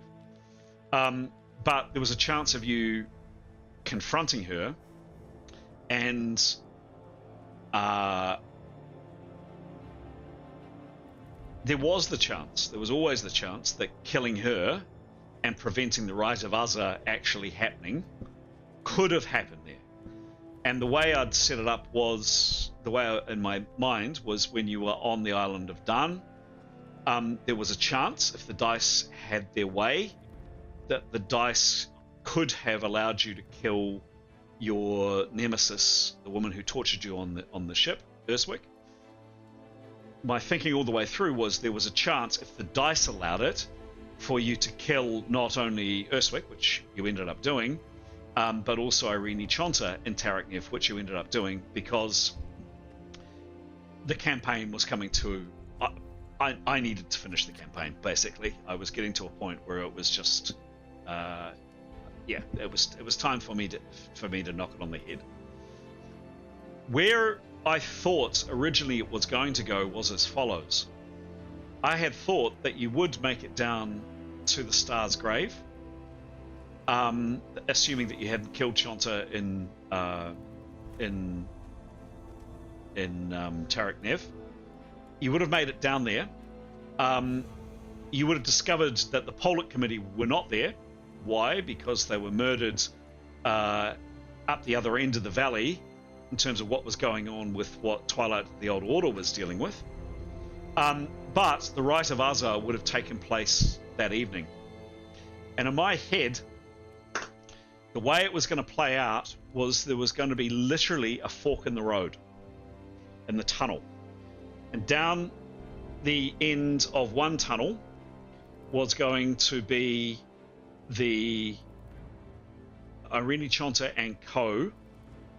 Bringing back this force of darkness that was going to eradicate magic, that was going to destroy the old order and going to break the old world. Yes, by using magic, contradictory, but bringing back this force from the past to basically fritz everything. And with that fritzing of everything, religion would ultimately wither and die, magic would wither and die, the old order would be utterly destroyed. It would be gone. That was down left-hand path. Down the right-hand path was a group of clerics, zealots of Thrace, one of the other groups that had been sent out by the Mon men to go and try to stop this. And basically I would have created a story where there would have been flashbacks, and basically your options were either to go down and actually help the Rite of Azar actually be created and bring in this darkness, because however evil and fucked up and horrible that is, the old order needed to be destroyed, or go down the other tunnel and align yourselves with people that were trying to stop that from happening. And there would have been a moment in the tunnel where you either took the left path or the right path. And how I was planning to set it up was a definitive moment for each character. And for each character to have been told all these things that they would have seen. Beggars in the streets, corrupt priest, cities that were broken and destroyed, the utter brokenness of the old order, versus what your characters would have seen had they arrived in Turong. And they would have traveled through Turong, and they would have journeyed through relatively harmonious, not perfect, but relatively harmonious people living in societies where democracy and decisions were made with a group, where women had more power and more authority, where people who were dispossessed and had nothing would actually be given food and shelter, basically a better society. So these, the people that the bogeymen in the south actually had it together in terms of looking after people and being nicer to people than the world that you guys were from. And there would have been a whole group of images that would have gone through your characters' heads of the fucked upness of the old order and the horribleness of what you'd seen in your past, but you'd also what you'd seen more recently traveling through Turong, but coupled with the fact that Irene Chonta had horribly tortured you and done horrible things to you as well. And at that moment, at exactly that moment, I would have asked each character, we would have paused at that moment, at the end of that session, and I would have asked you to please do not interact with each other. Please do not speak to each other. Please do not game it. Think about it for a week before we play the next session, and at the beginning of the next session, I would at one time ask everybody to put their answer left or right into the channel. Wow. I thought you said never split the party. That was where it was going to go. So it was going to come down to a moral choice of your characters going, the old order is what's worse. All right. And that was the game. That was that decision about what your characters and the players, I guess, but what your characters had experienced to force them down either the right path to support the old order or down the left path to bring in this monstrosity to end the old order. And itself in the process, right? And itself in the process. Yeah. But to basically wipe the slate clean. So that was going to. So well spotted, Pete. That was the story. The story in Twilight was about discovering this weapon, which turned out to be gunpowder, which is heralded in a new age in this world. Maybe heralded in a new age in this world. This game was about a moral decision about the characters choosing left or right. Gee. Would have been hard. Yeah, it would have been hard. Yeah, I would have tested you. I mean, what would you have done? I'd be curious to know. We never played that, but that's where we would have gone. Where would your characters have gone, left or right, to support? I think to support Azza, the right being created, or to go and help out the Rodenic party to try to stop it from happening. Graham? I think my two, given they were both religious matters, it would have been possibly less of a choice. Yes. But yeah, it'd be interesting to see what the rest would have done. Although, having said that, a lot of their values did align with Tehran. It's just the fact that they were religious people. That was the trouble. Yep. Others? Left or right?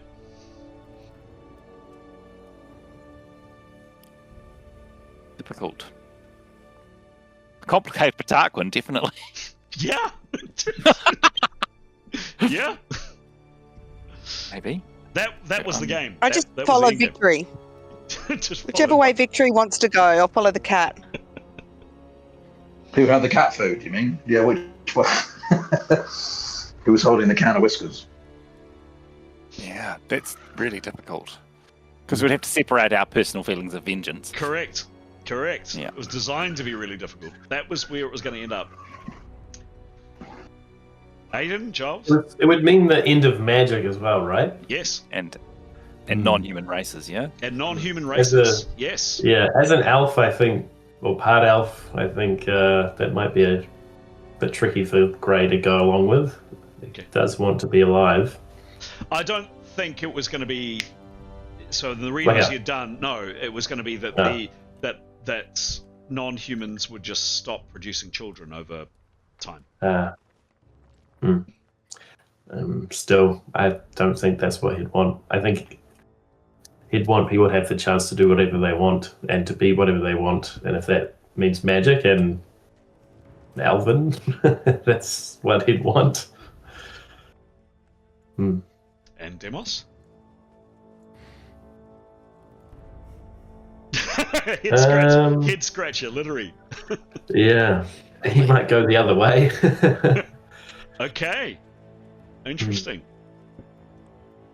I mean, it was designed that the idea was to challenge you, and Pete, well done and keen observation. I go back to where's my image?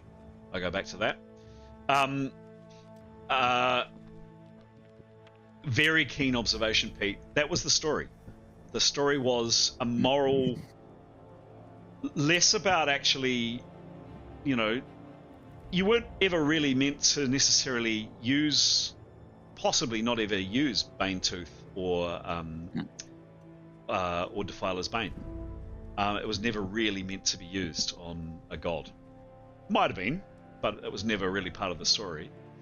The story was about a decision that your characters had to make, a moral decision, which I think is more interesting, personally. I think the way that it happened, I mean, no, because what made me ask that question was that we were having to decide whether to kill Chonta or not. Basically, she had quite an impassioned speech about that was her kind ideals. Yes, correct. That was me taking the original idea and cramming it into cutting the campaign off short.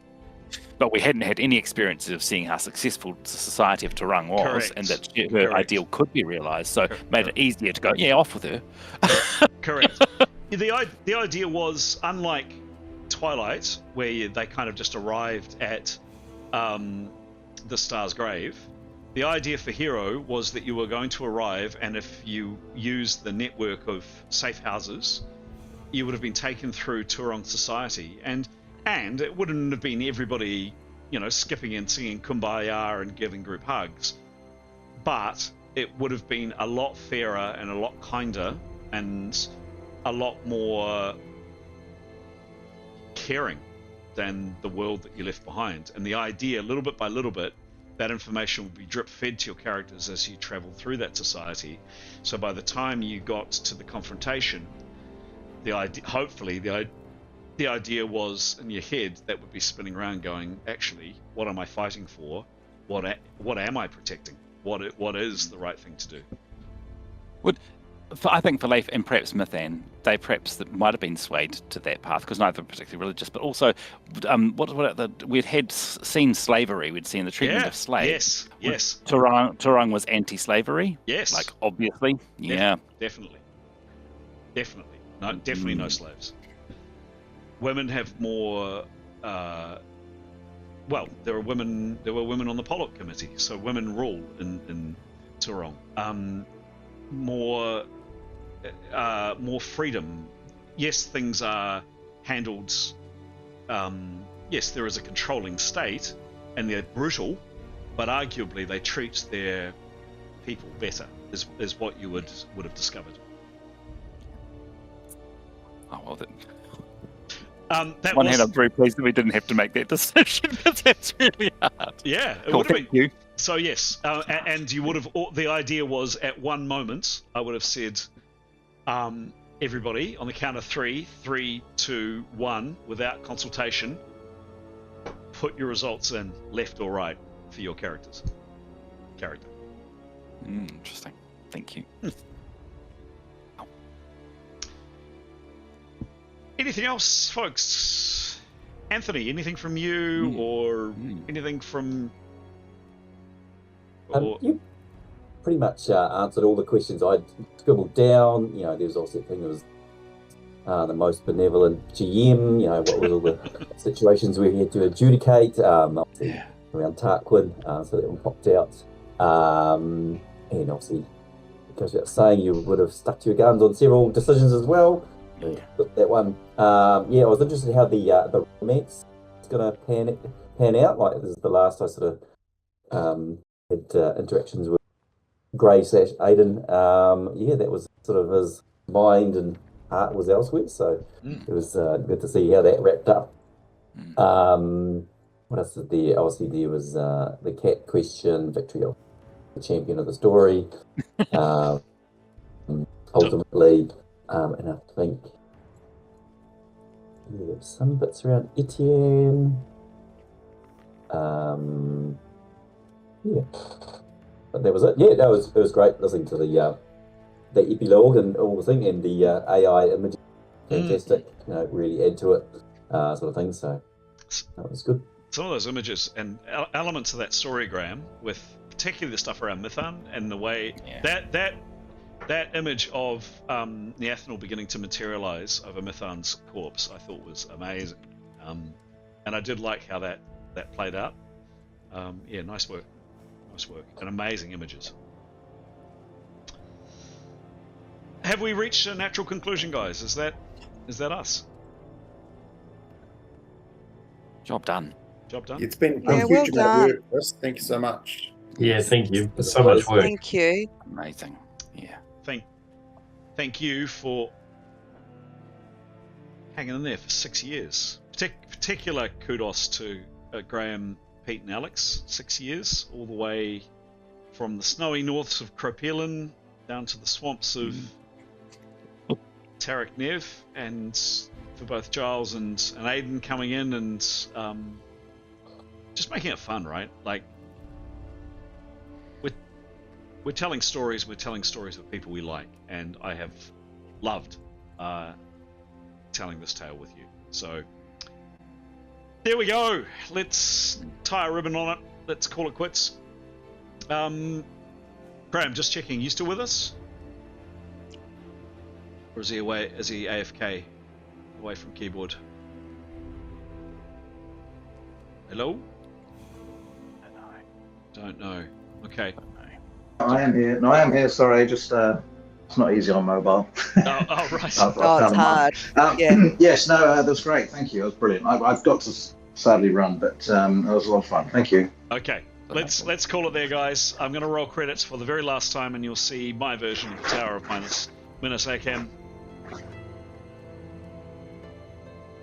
The end.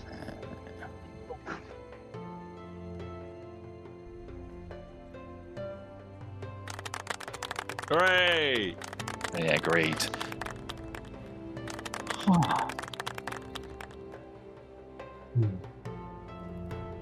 Well done. Yeah. It was Yeah, well done. well done indeed. Well done indeed.